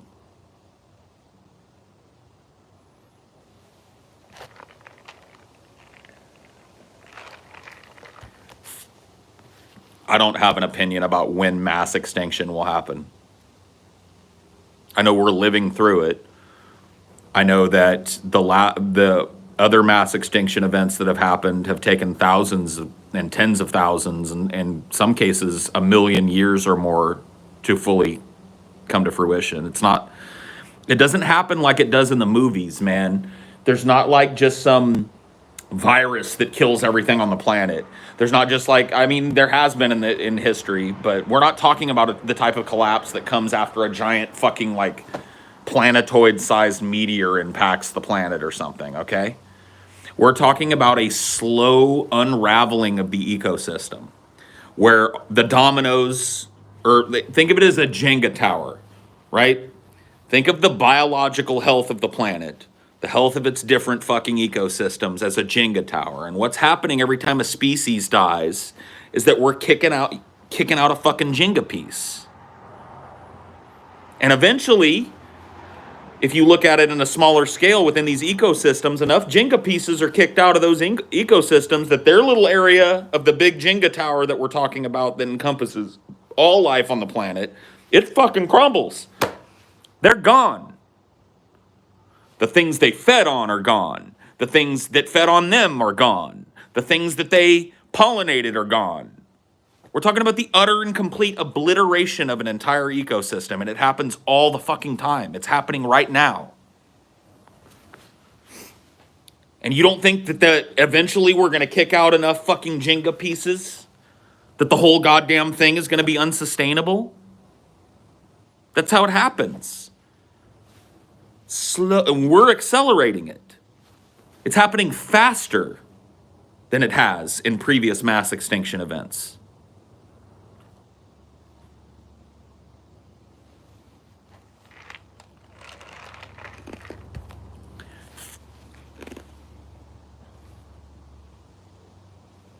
But we're in the Paris Agreement, yeah. Talk about a fucking Band-Aid on a bullet wound. Yeah. Talk about a little drape of gauze over a sucking chest wound. That'll get better. There you go, buddy. Let's tape that on there.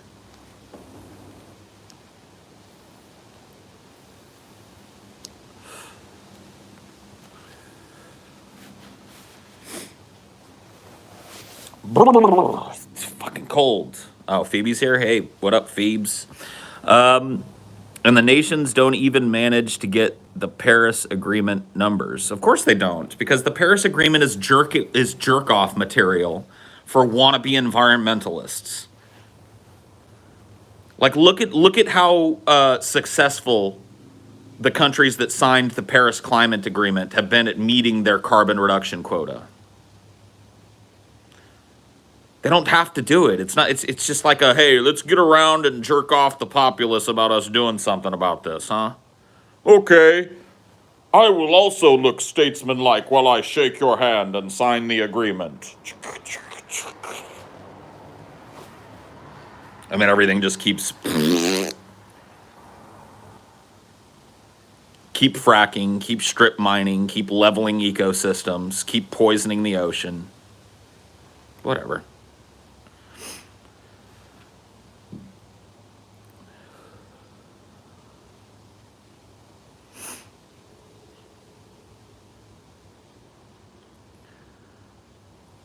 I mean, at least Biden believes it's happening but that should be a no-brainer. Yeah, I mean, nobody should be celebrating the fact that we have a president that's willing to at least say, like, believing it's happening is one thing. Believing that we should be doing something very drastic about it is another. Biden clearly believes one of those things, but not the other. And we need people that believe both. Both that it's happening and both that we do not have time to fucking dither. Guys, I'm telling you what. People are leaving the state that I left in fucking droves because they can't sustain it anymore. The storms are out of fucking control. This is all due to climate change. I was in the fucking cone of 8 Cat 1 or above hurricanes last year in 2020. 8. It was a record. You know what record it beat? The record we set the year before with 6.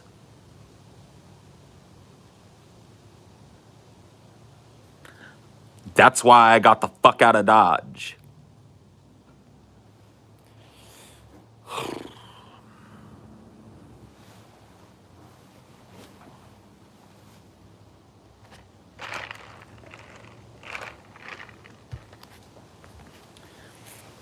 Next year it will be fucking 10 or 12.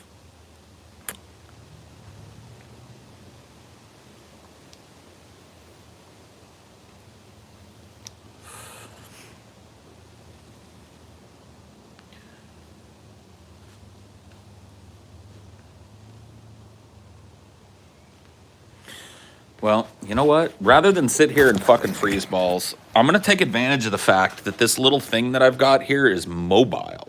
And I'm going to take you guys inside and we'll just sit in the studio and do a phone stream in there. How's that? How's that? Does that sound like fun? Let's go on a little journey. Let's go on a little journey to the studio. Hello, D.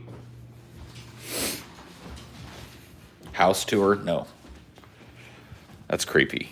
Whatever. I'll show you guys my little shooting area in here and stuff, but you guys have already seen that. Want to come in? You want to stay out? What you want to do? Okay. You guys going to need light to see me? Probably not with this big monitor on. So the question becomes, can I sit somewhere comfortably and set you guys up? I think the answer is yes. I think this is going to be just fine. Ooh, there goes a lighter. There we go. Bada bing. Okay. And it's not fucking freezing in here. I can take off my gloves. Should do this more often when I'm feeling cold out there. And in here, I can...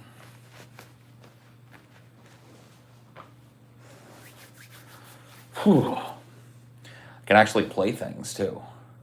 I could do, like, old school reaction videos this way. Paul actually lives on an estate. That's why we get no house tour. An estate? Did you guys just see what you walked through? Let me show you proof positive I don't live on an estate. You ready? 3, 2. That's a popcorn ceiling, homie.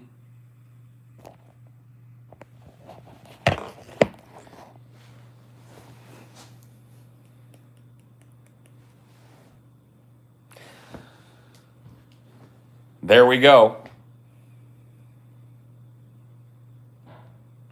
There's your proof that I don't live in no fucking estate.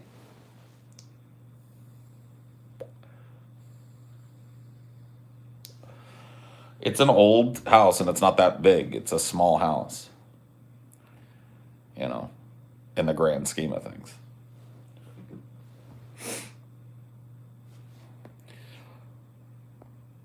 Popcorn was big in the 80s. Yes, it was. I grew up in a house with popcorn ceilings, but I'm just letting you know, like, nobody lives in no estate that got no popcorn ceilings. It's sparkly popcorn too, in some of the rooms.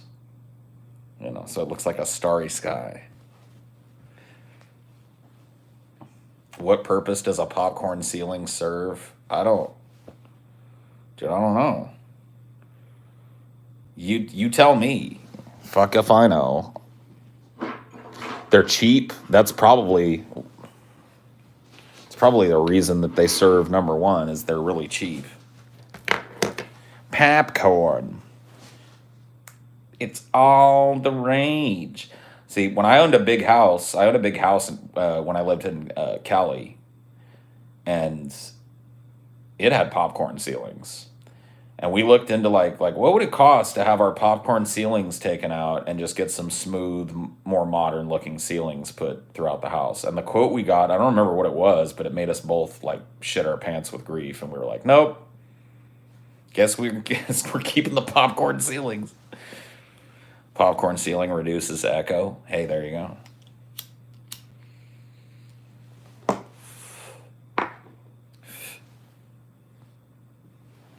All you have to do is spray it with water and scrape it off. Okay. Whatever you say, boss. And what's underneath there? Finished perfect ceiling, right?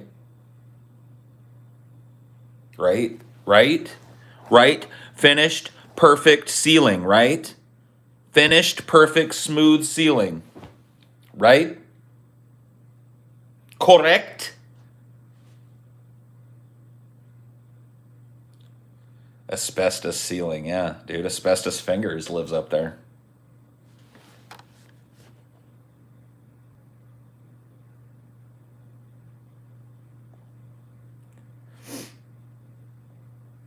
So finish it, eh? Fine. Why don't you finish it? I rent this place. I don't own this place. I don't care to do any upgrades on this place. No intention on doing no upgrade on this place.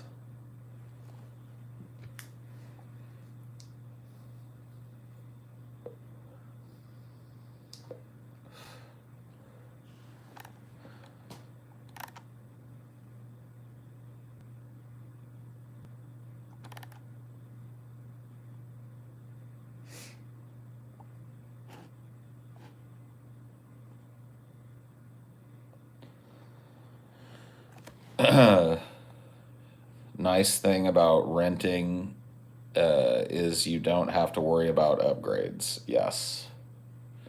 I'm not going to be a big upgrade monger when I finally find a house that I want to buy. Like, I'll upgrade what needs to be upgraded. I'll fix shit that's fallen apart if such a thing happens, if I end up buying a fixer-upper or whatever. But, I don't need no pristine looking fucking modern art masterpiece out of a house. I just need a thing that I can live in and then have people over and smoke weed in with them or whatever the fuck. That's what it needs to be. Privacy.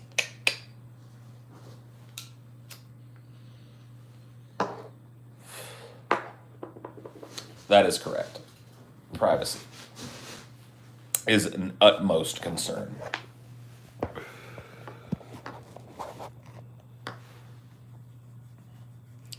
Are houses expensive in your area? The area I'm in now, I don't really know. I don't know what the average house goes for in the area. I'm not looking to buy in the area I'm in now.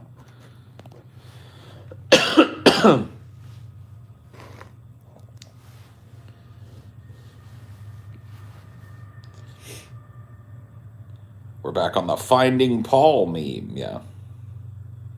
Hear the trade?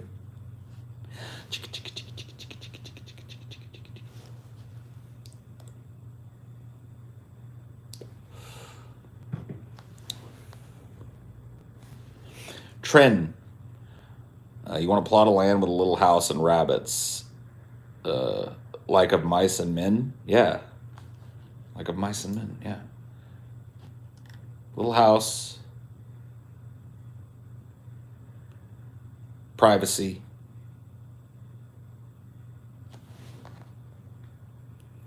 I thought the Finding Paul meme was bannable low-key. I mean, it is, but People are just joking about it here and there.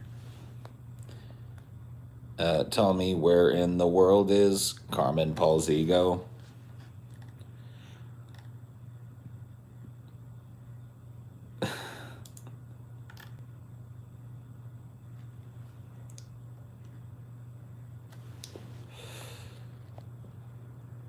They're bringing that show back? Cool. I liked that show when I was a kid, so hopefully kids will like it too. I didn't learn a whole lot of geography from it though, because I'm still like really bad at geography. Like horrifyingly bad.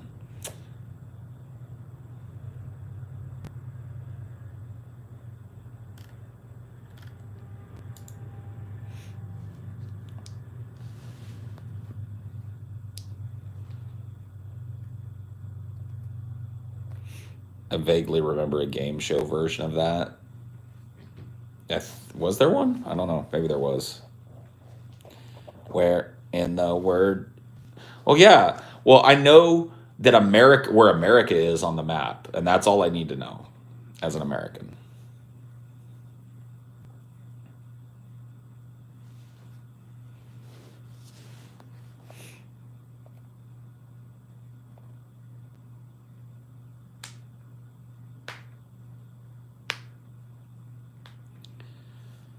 It was framed as a game show. Oh yeah, it was kind of framed as a game show with two teams trying to guess where Carmen Sandiego was, right?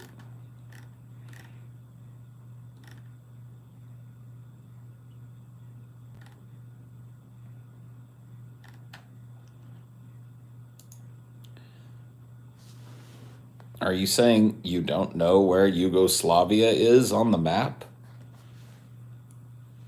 I'd know the general region of like Yugoslavia, but I don't know if I could exactly get that and not land on fucking Belarus or some shit, you know?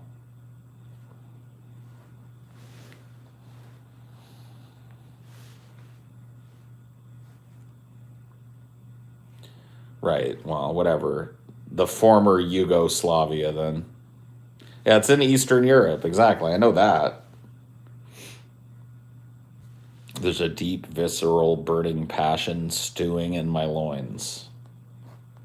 Thanks for letting us know, Jason. That's frightening.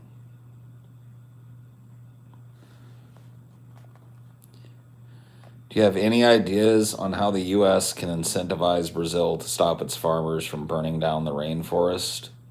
No, I don't. I have no idea. Maybe stop buying produce and shit from Brazil.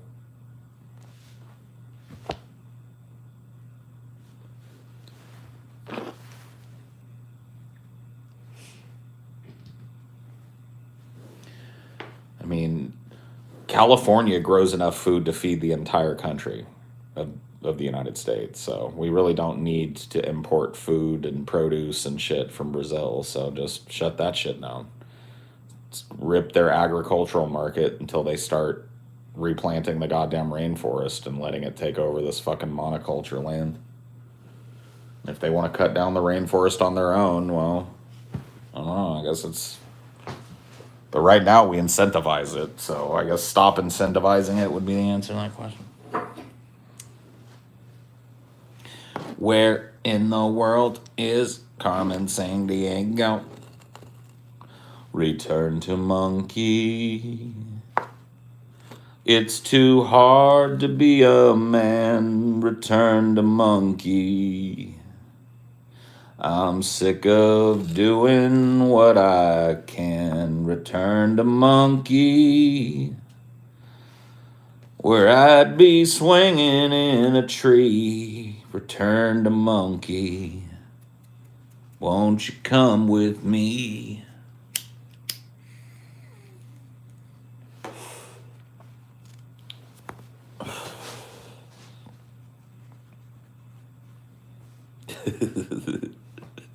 Return to monkey, dude.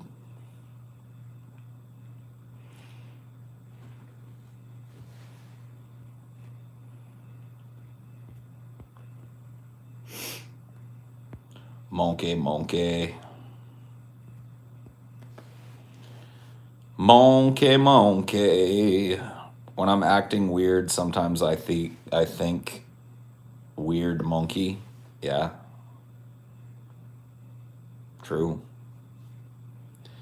Does it matter whether we recycle or not? Not in most places in the U.S. It doesn't. A lot of the times, the recyclables are sent to China. That's a little fact a lot of people don't know, but a lot of our recycling is sent to China, which does recycle it, turns it into plastic bottles for Chinese people, and then they throw it in the ocean.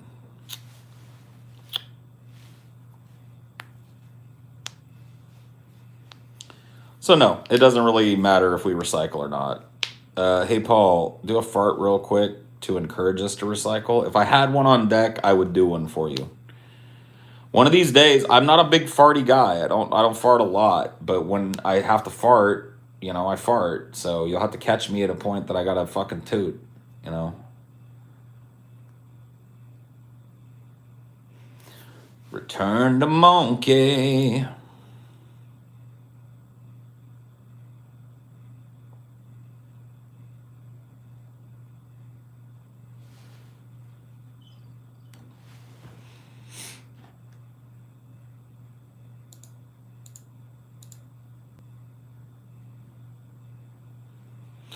Fart. We are still mostly monkey. Yeah. Hey Paul, have you ever owned a Himalayan salt lamp?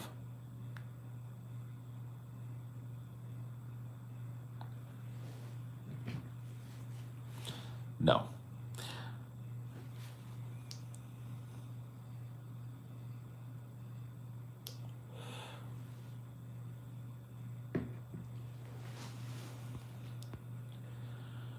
Some of my trips were like the movie Altered State. Quit talking about your trips, bro. I'm kicking back. This is kick back Highdeology.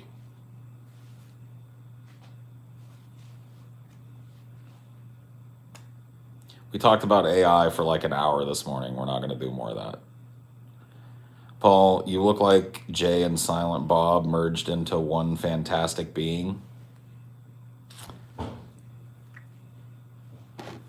Then my metamorphosis is complete. I have become cumbersome.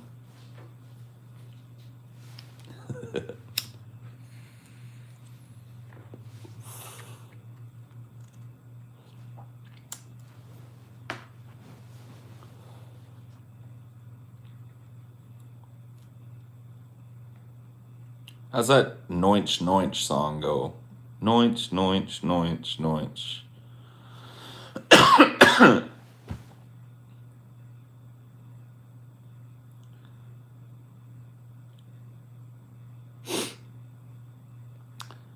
Noinch, Noinch, Noinch. Smoking weed, doing coke, drinking beers, beers. Lava lamps all the way, huh? I'd like a lava lamp up in here. I could dig it. Get a big ass lava lamp. That might class this joint up. That might be just the class that this classless fucking joint needs. Huh?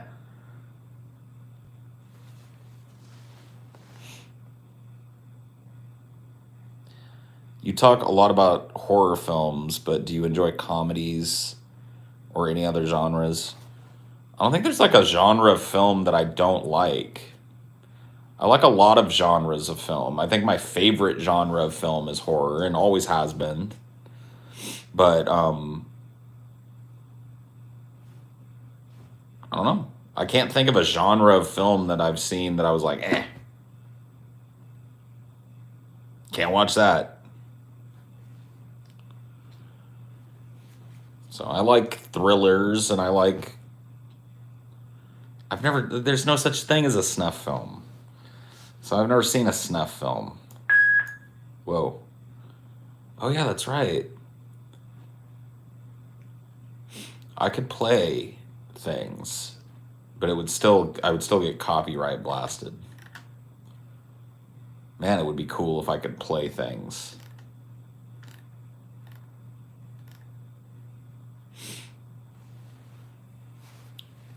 I have not seen WandaVision, no.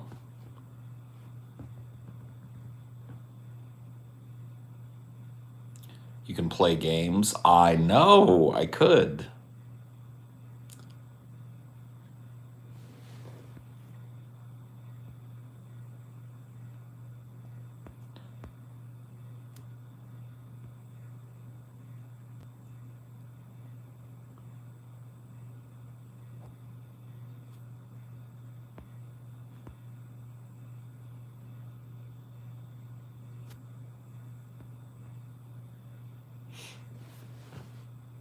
Looked up Kamala Harris's husband, and all I can say is he ain't hitting that right. Let me see.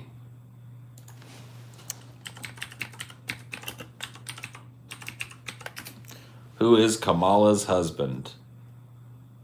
Doug Emhoff?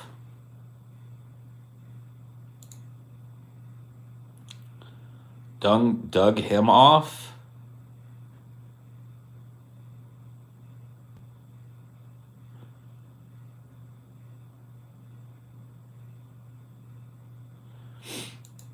Is he a banker?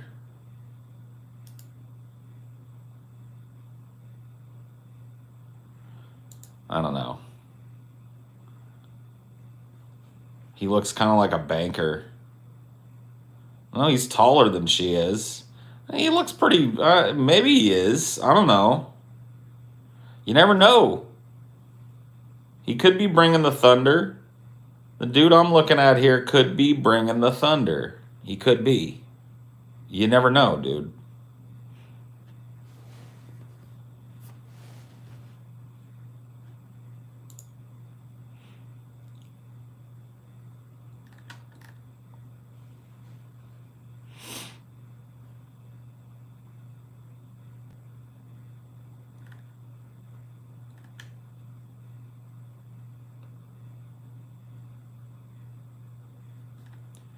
Trying to find out something about him.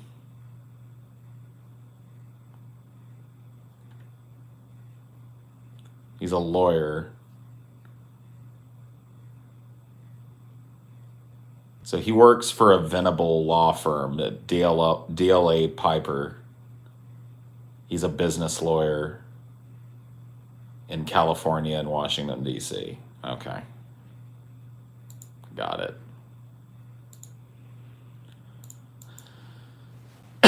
But can he Piper? I don't know, man. I'm just telling you, sometimes looks are deceiving, Jawan. I mean, do you really think that, like, well, I guess maybe because he's a super rich lawyer and shit, then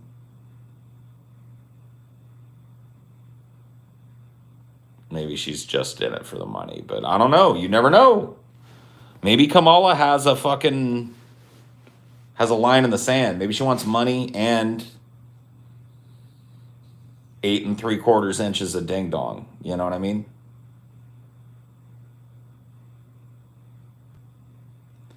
I'm going to Chipotle. What do I want? Yeah.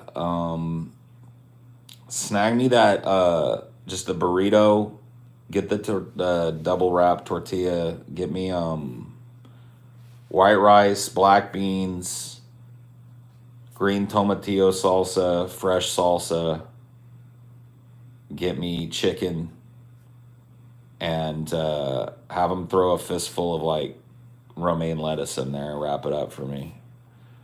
And then I'll do a side of like chips, like the small side of chips too, with the green tomatillo. Some like a little thing of that. That's that. I'll take that. Dude, I could order that right now, actually. That sounds pretty fucking good. What time is it? Yeah. Dude, did you just talk me into... Did you just... And you gave a $10 super chat, so I could basically get it for free. If you really think about it. Damn. I could hella get Chipotle. The question is, should I do it? Yeah, black beans, yeah. Well, you look so disgusted. I like black beans. I like pintos too, but I prefer the black beans. Let's see if Amelia wants some Chipotle. I don't know if she's in earshot. Let me go see.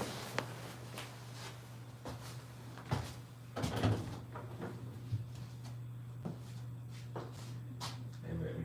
You want some Chipotle? Did you hear me in there? A little bit. Cool. Well, let's do the order on your phone because I'm streaming online.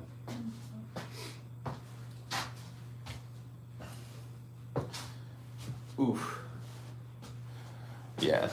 You can come and sit in here if you want, baby. So you're just doing your phone, but in your office? Yeah, I got cold. I got too cold out there, but I didn't want to stop streaming just yet, so I decided to just do my phone in my office. Chipotle. Not burrito? Yeah, I want a burrito. What? You want to just do yours? And then... Yeah, I can do it. All right. So, choose my filling. What did I say? Chicken? Yep. You're calling... What? Okay, there it goes. Chicken. Beans, black. Toppings, fresh tomato, tomatillo. I want romaine lettuce. Double wrap that tortilla. Boom. Save. And I actually honestly don't even want the chips. I just want the goddamn burrito. Yeah, we still got a little bit of chips. Yeah, we've got chips and salsa here anyway. I don't know if you can add like a side of salsa. If you can, give me a side of the green. If not, don't worry about it. Bean consumption is linked to higher life expectancy. They're the musical fruit. The more that you eat, the more that you toot. I'm pretty sure that they don't do just salsa. They do That's okay. chips and salsa.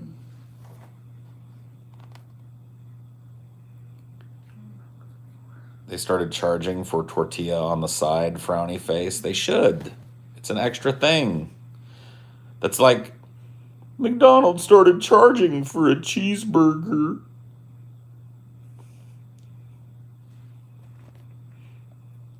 Too much meat can make you quack, though. Gotta find the spot. It can make you quack. You like to get a Mexican Coke from there to wash it all down. Yeah, I'll pass on the Mexican Coke, but... Do you tip good, Paul? Yes. No, dude, I don't ever stiff anybody on these apps. I always bump it up from whatever the default is. So, like, I think on DoorDash, well, it depends on the time of day, too, sometimes. Like, sometimes the default, but I never give whatever it is. I always go, like, one little step above for the tip. Drink? No. I think I'm good. Alright then. 20% or more is my standard tip. I never tip below 20%. Unless somebody has really fucked me over or I got no service at all or something or whatever the fuck. I don't think I've ever gone below 20% for anybody.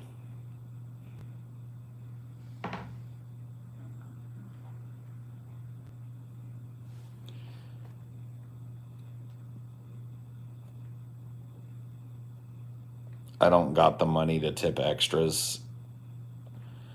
I mean, I know people rely on tips, so I try and be like, I'm not trying to blow anybody's mind with tips. Like, I'm not a splash out tipper because I can't really afford to do that shit, but I tip. People need the money. But yeah, I didn't even know you could stiff people on DoorDash. Like, you can do zero tip. Or you can, wait until it's already delivered and then you rate and tip or whatever. And then oh, really? I just do it ahead of time because... Me too. And you know what? I think that's why we get our shit. Yeah. 9 times out of 10 with DoorDash, we get our shit, quick. There's no bullshit. gets here. Like, I've heard people like, oh, my DoorDash got fucked with. They're probably people that didn't tip. Like, what do they think? That DoorDash is paying people a lot of money and the upkeep on those cars? Hell no. You make less than minimum wage and you don't get tipped on a delivery. Yeah, that's bullshit. Like, why would you even take that delivery? You know what I mean? And I understand you probably don't even have the choice. But I'm hoping that, like, when I do the pre-tip for the delivery shit when I do delivery driver tips and shit. I don't wait till after.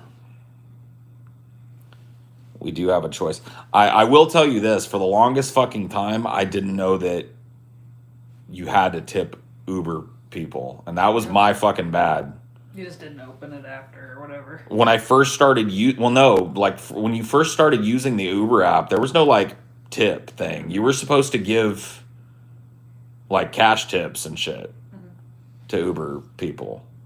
And I don't remember there being like a you can tip this person afterwards option. And so they expect, like, I remember at one point one dude put me up on game on it, honestly. I got an Uber, and it was early on in the Uber days too.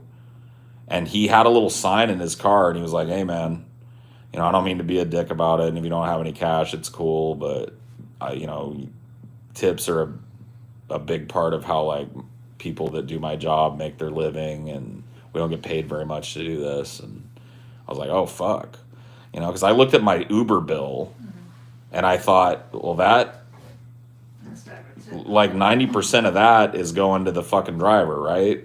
No, that's not the case. Do they tax the tips when you do it digitally? I don't know how that works, but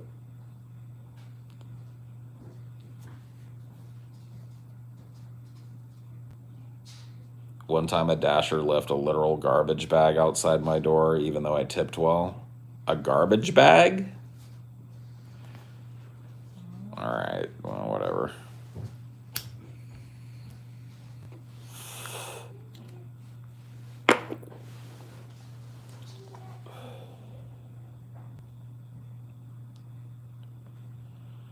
No, I know.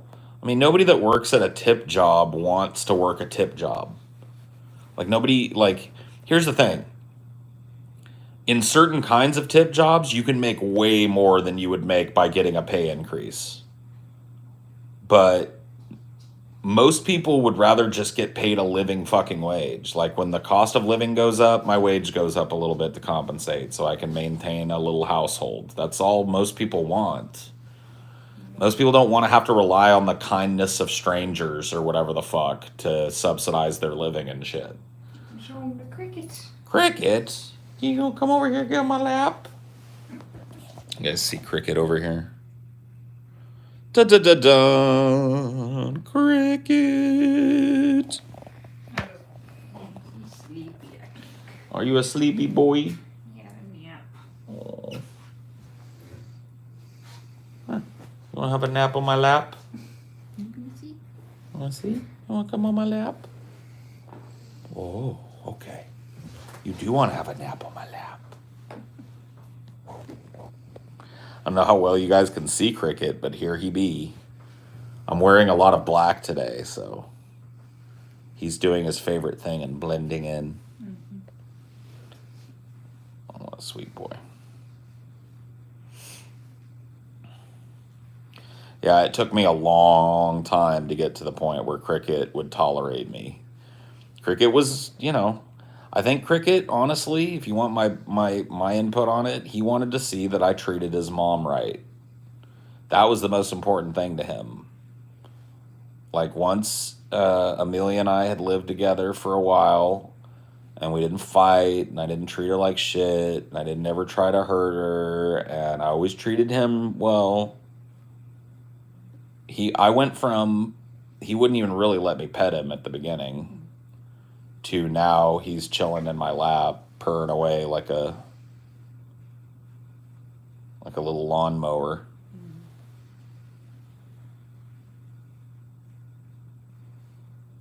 He'll jump up here when I'm watching movies or playing games sometimes.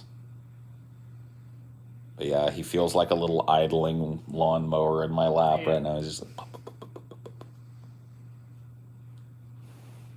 He's sleepy. Yeah. I got I got to tell you, dude, I learned that this may seem ridiculous, but I learned a lot because I used to watch not every episode, but some episodes of this show called Cat Daddy. And there was this dude, it was like the dog whisperer or whatever, but for cats. He was a guy that was an expert on cats and getting cats to like settle down and trust you or whatever. But he only went to like problem cats. But some of the things that he would use on those problem cats, I used on Cricket. The slow blink, like if you're wanting to get a cat or any animal really, but a cat specifically, like it's really useful in horses as well. The slow blink. So you look at them and you don't keep eye contact with them you don't stare at them. That's aggressive. You do this like very long, slow, like close your eyes and then open them real slow. Oh. You gonna rearrange yourself? You wanna be a croissant? You want to say hello to them? No. Yeah, you do the long, slow blink, and then you open your eyes up and you look at them again. And you do that over and over. And if a cat, like if you ever have a cat look at you and do that, it's them basically saying, I completely trust you.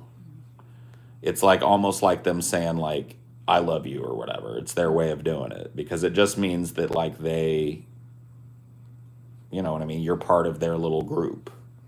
And so I did that to him, and I let him dictate the terms of when he would come to me to get pets and stuff and how long I would pet him when I approached him for that. He dictated those terms. I didn't start doing this with him right away or trying to force him into this type of position. I never would do that. He would sit on his cat tree and I would walk over to him and I would pet him. And for the longest time, I didn't even do that much because I just let him get used to me. And then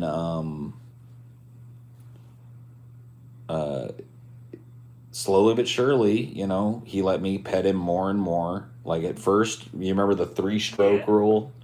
I used to call it the 3-stroke rule because I'd give him a long pet from his head down to his back. 1, 2, 3. And then after that, if I went for more, he would like swipe at me and stuff. So I was like, okay, dude. But he would let me do that for a while. So I did that. And then slowly but surely, this sort of thing started to happen. I remember I was sitting on the beanbag couch back in the old apartment one night with you, and we were playing a game.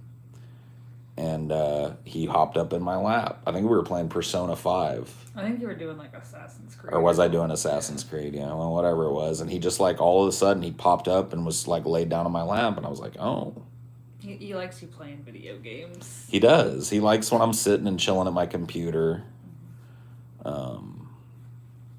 But not necessarily when I'm working and all the lights are on and stuff. That drives him a little crazy, I think, in here. So he's not allowed in here.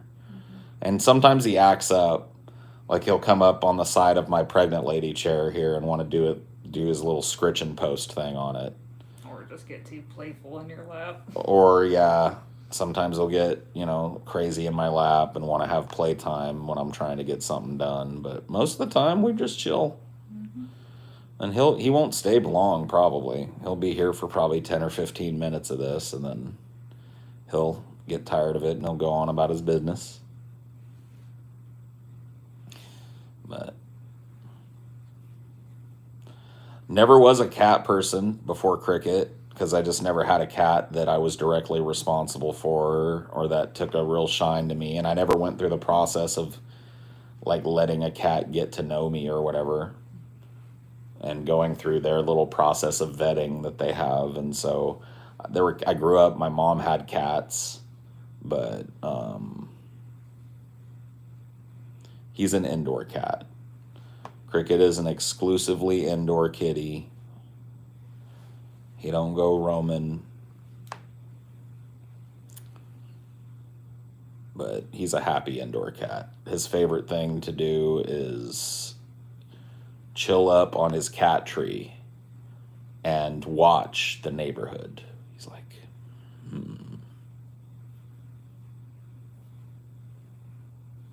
his tail's going, his tail's flipping back and forth. He looks comfy. Oh yeah, he is comfy. He's all loafed up now. But I don't know. I look at cats differently because of two cats. Squeaks, who I had the experience of him really latching on to me when he was a kitten. And then Cricket as an adult cat and getting to know him. Man, I'm chilling in my bed watching with Cricket. I feel like I'm there. Yeah, that's what I'm saying, dude. Cricket's awesome. He's just selective. Like, you can't just like walk up to Cricket unless you know the language of cat. Like my stepdad, when they visited the first time in Louisiana and he met Cricket, walked right up to Cricket and it was like they'd known each other forever. You remember that shit? Yeah. He sat there for like 30 minutes and I was like, how's he fucking doing? Cricket just knew because my stepdad lives with and plays with and has two very fickle cats. And so he knew how to sit there and play with Cricket and pet him and interact with him and shit. And I had to learn that shit. I didn't know the language yet. All I knew was the slow blink. So I brought the slow blink and the letting him dictate terms thing. And now I can pick up Cricket. Cricket's a rare cat that, you can't pick him up any old time and keep him up forever, but he does not mind being picked up just like a big old sack of taters.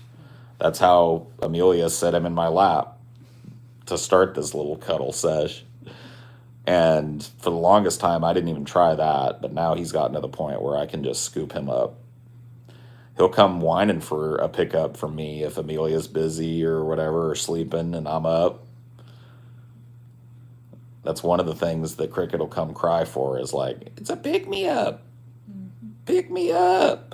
And so I'll scoop his little butt up and carry him around the house a little bit. And then he'll let me know kind of when he wants to be put down. He'll start making overtures towards it and you just let him go. That's the key with cats, is to let them define the nature of pretty much every interaction with you. Unless you're having to remove them from a room because they're acting up, which sometimes he does. He gets a wild hair up his ass and wants to chew something he ain't supposed to chew or scritch something he ain't supposed to scritch.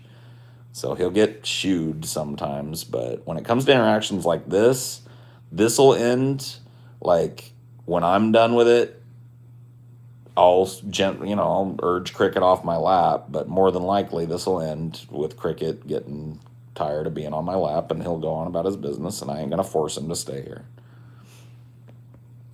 And that's really the way you got to go after it. I'm scared to gamble my relationship with my cat by picking him up. Oh, well, I mean, You gotta socialize them for it. sure. I'm sure that Amelia picked up Cricket a lot when he was a kitten and socialized him for that, and that's why he doesn't mind being picked up by people that he trusts. Now, if somebody that he doesn't know tries to scoop him up, they're gonna get a they're gonna get a face full of claw. Isn't that right, Crick? You gonna go for the jugular.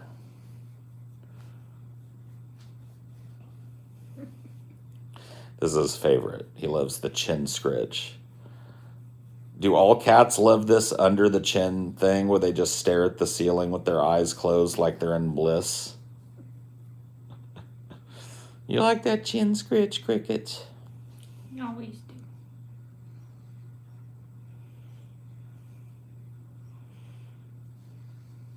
He likes me touching his face in general. Like he likes me. I do this thing. It's almost like I put his nose in the beginning of my hand and I run my hand over his whole face and he loves it. He actually will do it if I just put my hand in front of him sometimes. But I can tell he really enjoys just like having his head manipulated a little bit. And the cheeks, yeah. You telling me stop? You don't want no more pets? Or are you trying to play now? Or do you want more pets? That's what it was. You want He's more like holding pets. your arm hostage. Yeah, he hooked one claw in my coat and dragged it back down so he could get some more pets. You want more chin scritch? He's starting to get a wild hair. He's starting to get bored. Yeah.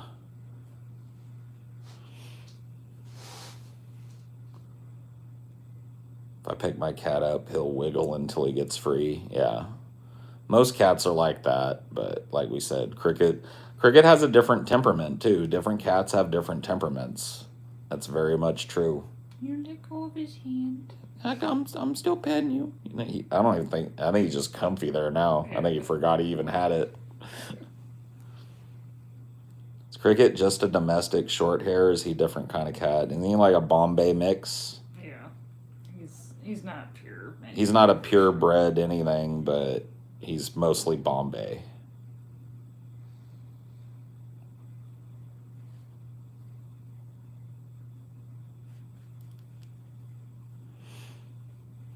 He doesn't have the Bombay eyes. He's got a very different kind of eye than Bombay cats do. And he's got a little more of a reddish coloring to him if you look at him under light.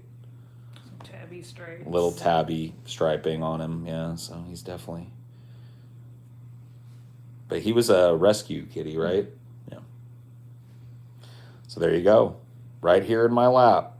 Proof positive that you should just go rescue an animal.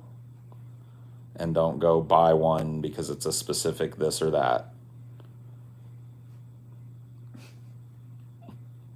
He wants to have his head tucked in my hand right now. I'm wondering if he'll tolerate me opening up the kicking back the thing. He probably will. We're just kicking back, dude. It's fine. See? Ain't a damn thing changed. He's like, oh, okay. That disturbed my slumber.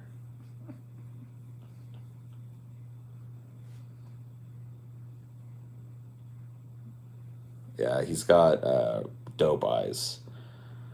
He's got those eyes that, depending on the light, look green or really golden yellow. I see him mostly yellow, but there's a certain combination. It might be dimmer light, or it might be a more fluorescent light. When he's under the different kinds of light, I'll see a green in his eyes. He's definitely got kind of like a hazel thing going on with his eyes. He's very pretty. Are you the type of guy that cringe or shy away from brutal nature and wildlife footage, or are you the type to be intrigued and fascinated? Usually. I don't particularly relish watching, I wouldn't watch a compilation of just that cut out, but I don't cringe away from watching a lion kill a zebra, or a cat kill a rat, or a rat kill another rat, or whatever the fuck, in the context of a nature documentary. I wouldn't say I have a particular fascination with it, but seeing nature take its course in that way does not make me cringe away like watching somebody torture an animal would, You're just a ham bone, Cricket. He is a ham bone.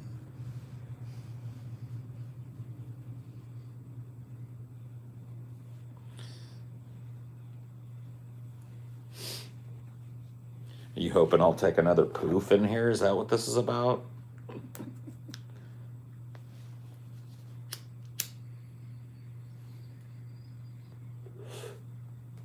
He's like, nope. No want.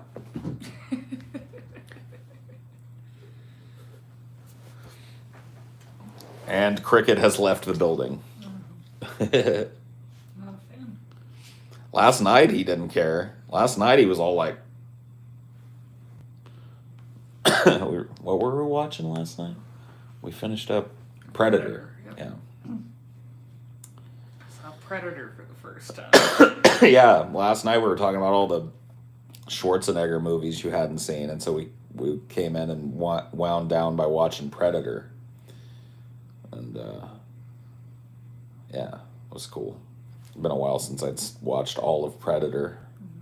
They were so fucking mean to poor Arnold. He was getting married and they were teasing him and shit. Oh yeah, we looked at the trivia X-ray stuff, and I guess Arnold was in the process of getting married, and all the guys were like playing pranks on him constantly and shit, talking all kinds of shit about the idea of getting married.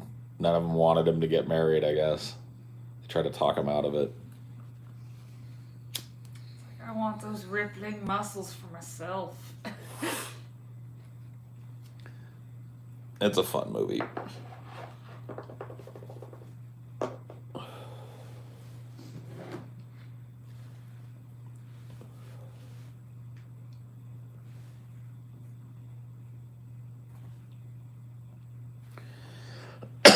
Are there any movies you consider sequels to other movies that aren't actually sequels?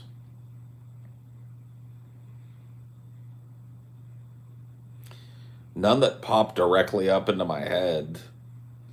I mean, that's all kind of very subjective. Like if you think a movie feels like a spiritual successor to another movie, you might get yourself in the mode that this is like a sequel to this franchise that I miss happening or something, because it's very similar and feels like what I wanted it to be. But I don't really do that. Like a sequel is a sequel. I can't muddy the waters.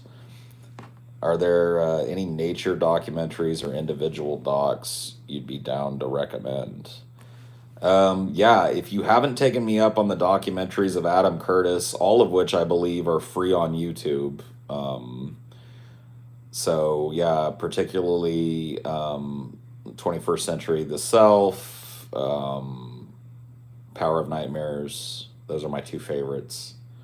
So The Power of Nightmares, 21st Century The Self, both available on YouTube for free. Nature docs, I mean, I don't know, man. I like the Planet Earth ones narrated by Attenborough. So You can't go wrong with Attenborough. I mean, anything Attenborough narrated, I'm kind of a sucker for. So yeah, that whole series, the Planet Earth series, the what was it called? Planet. Blue Planet, Our Planet. Yeah, there's a bunch of them. I mean, like the BBC cranks them out like candy because they're awesome. You know what I mean? And people lap them up. And they probably want to get as much David Attenborough out there before he kicks the buck. Dude, at this point, they could just deep fake his voice for future ones. Probably He said so. So many words. Yeah, it's probably true. And maybe they will. I don't know. Maybe he'll like make it his wishes that they do that. That'd be kind of cool to have him forever be the voice of nature documentaries. I'd be down for that. But yeah, I'm a sucker for those. As far as like not mainstream, non-Attenborough nature documentaries, I don't really know of any that off the top of my head that I would give you.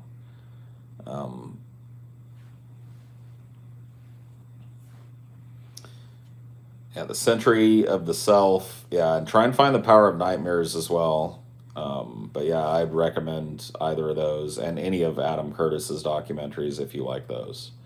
There's one called Happiness Machines. There's a couple others that I'm forgetting the names of, but You need a Snoop Dogg narrated one. Snoop Dogg did do like nature videos for a minute. Like it was like he did these quick blurbs where he would watch some raw nature footage and then he would commentate on it. I shit you not. I'm not making this up. I know this actually happened. Will somebody back me on this? Snoop Dogg did a short-lived kind of like web series where it was him. He would sit down and he would get high and then he would watch nature and he'd be like, damn. I bet it's still on YouTube.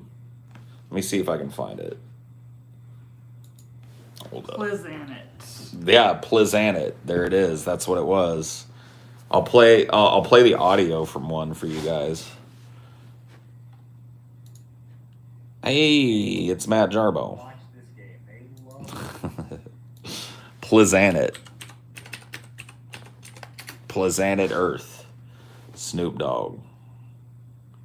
Iguana versus snakes.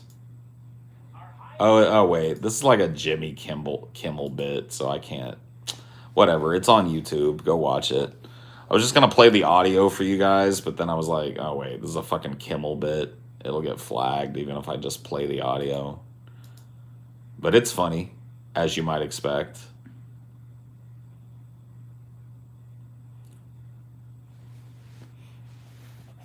There's actually a website where you can deepfake Attenborough's voice, really? You know, say sentences.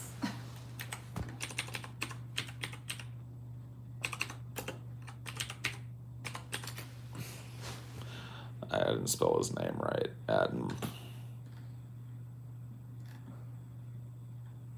What's it called? Generator or something? Yeah. Oh, it's called vo.codes. Oh, vo.codes. Okay.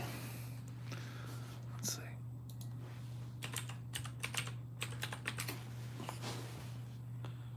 Oh, neat.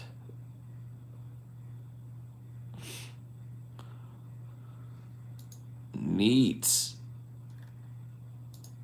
Do a Shapiro. They don't have tons of voices, but they have quite a few more than you'd think they have. They do have Ben Shapiro. I don't even want to hear his voice. Yeah, where's David Attenborough on here? Highest quality voices, Sir David Attenborough.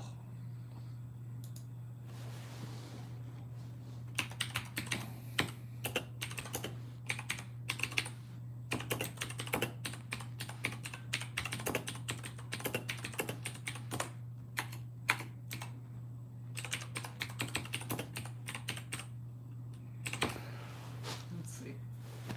Yeah. Let's see how it... Can you speak it? Paul is right, and everyone else is tragically wrong. I'm sorry, Sir David. I spoke over you a little bit. Can you repeat that? Paul is right, and everyone else is tragically wrong. I agree. Thank you for that, It's sir. like he's struggling with Paul more than anything. Yeah, why is Paul so bad? How about yeah, he has a hard time saying Paul. It's like Paul is right and everyone else is tragically wrong. Yeah, I know Sir David. Yeah. Any questions you want me to? Oh, spell them out phonetically. Ah, okay. Let's see. Who all? Let's see.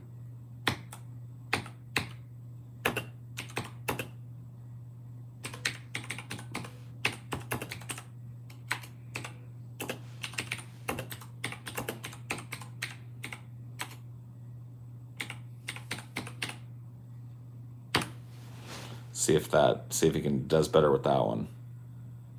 Paul is correct, and you are incorrect. Can't say correct. Yeah, he doesn't say correct very well. Yeah, this doesn't work all that great. Yeah.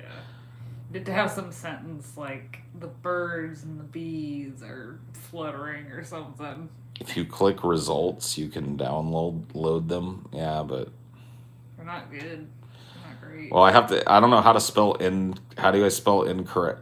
So I have to go and get the phonetic. Like, why don't they just phonetically translate for you? Yeah. Get on top of it. Make this better. Video games. Sonic. I really don't have anybody. I got Trevor. Paul is correct, and you are incorrect. Yeah, this is not great. Work in progress, though. Maybe it'll be better one day. What do you think about signing up for cryonics? No thanks, man.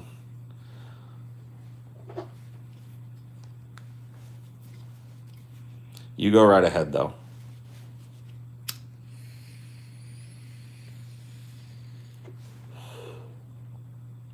The fact that exists is great, though. Sure. If it keeps getting better,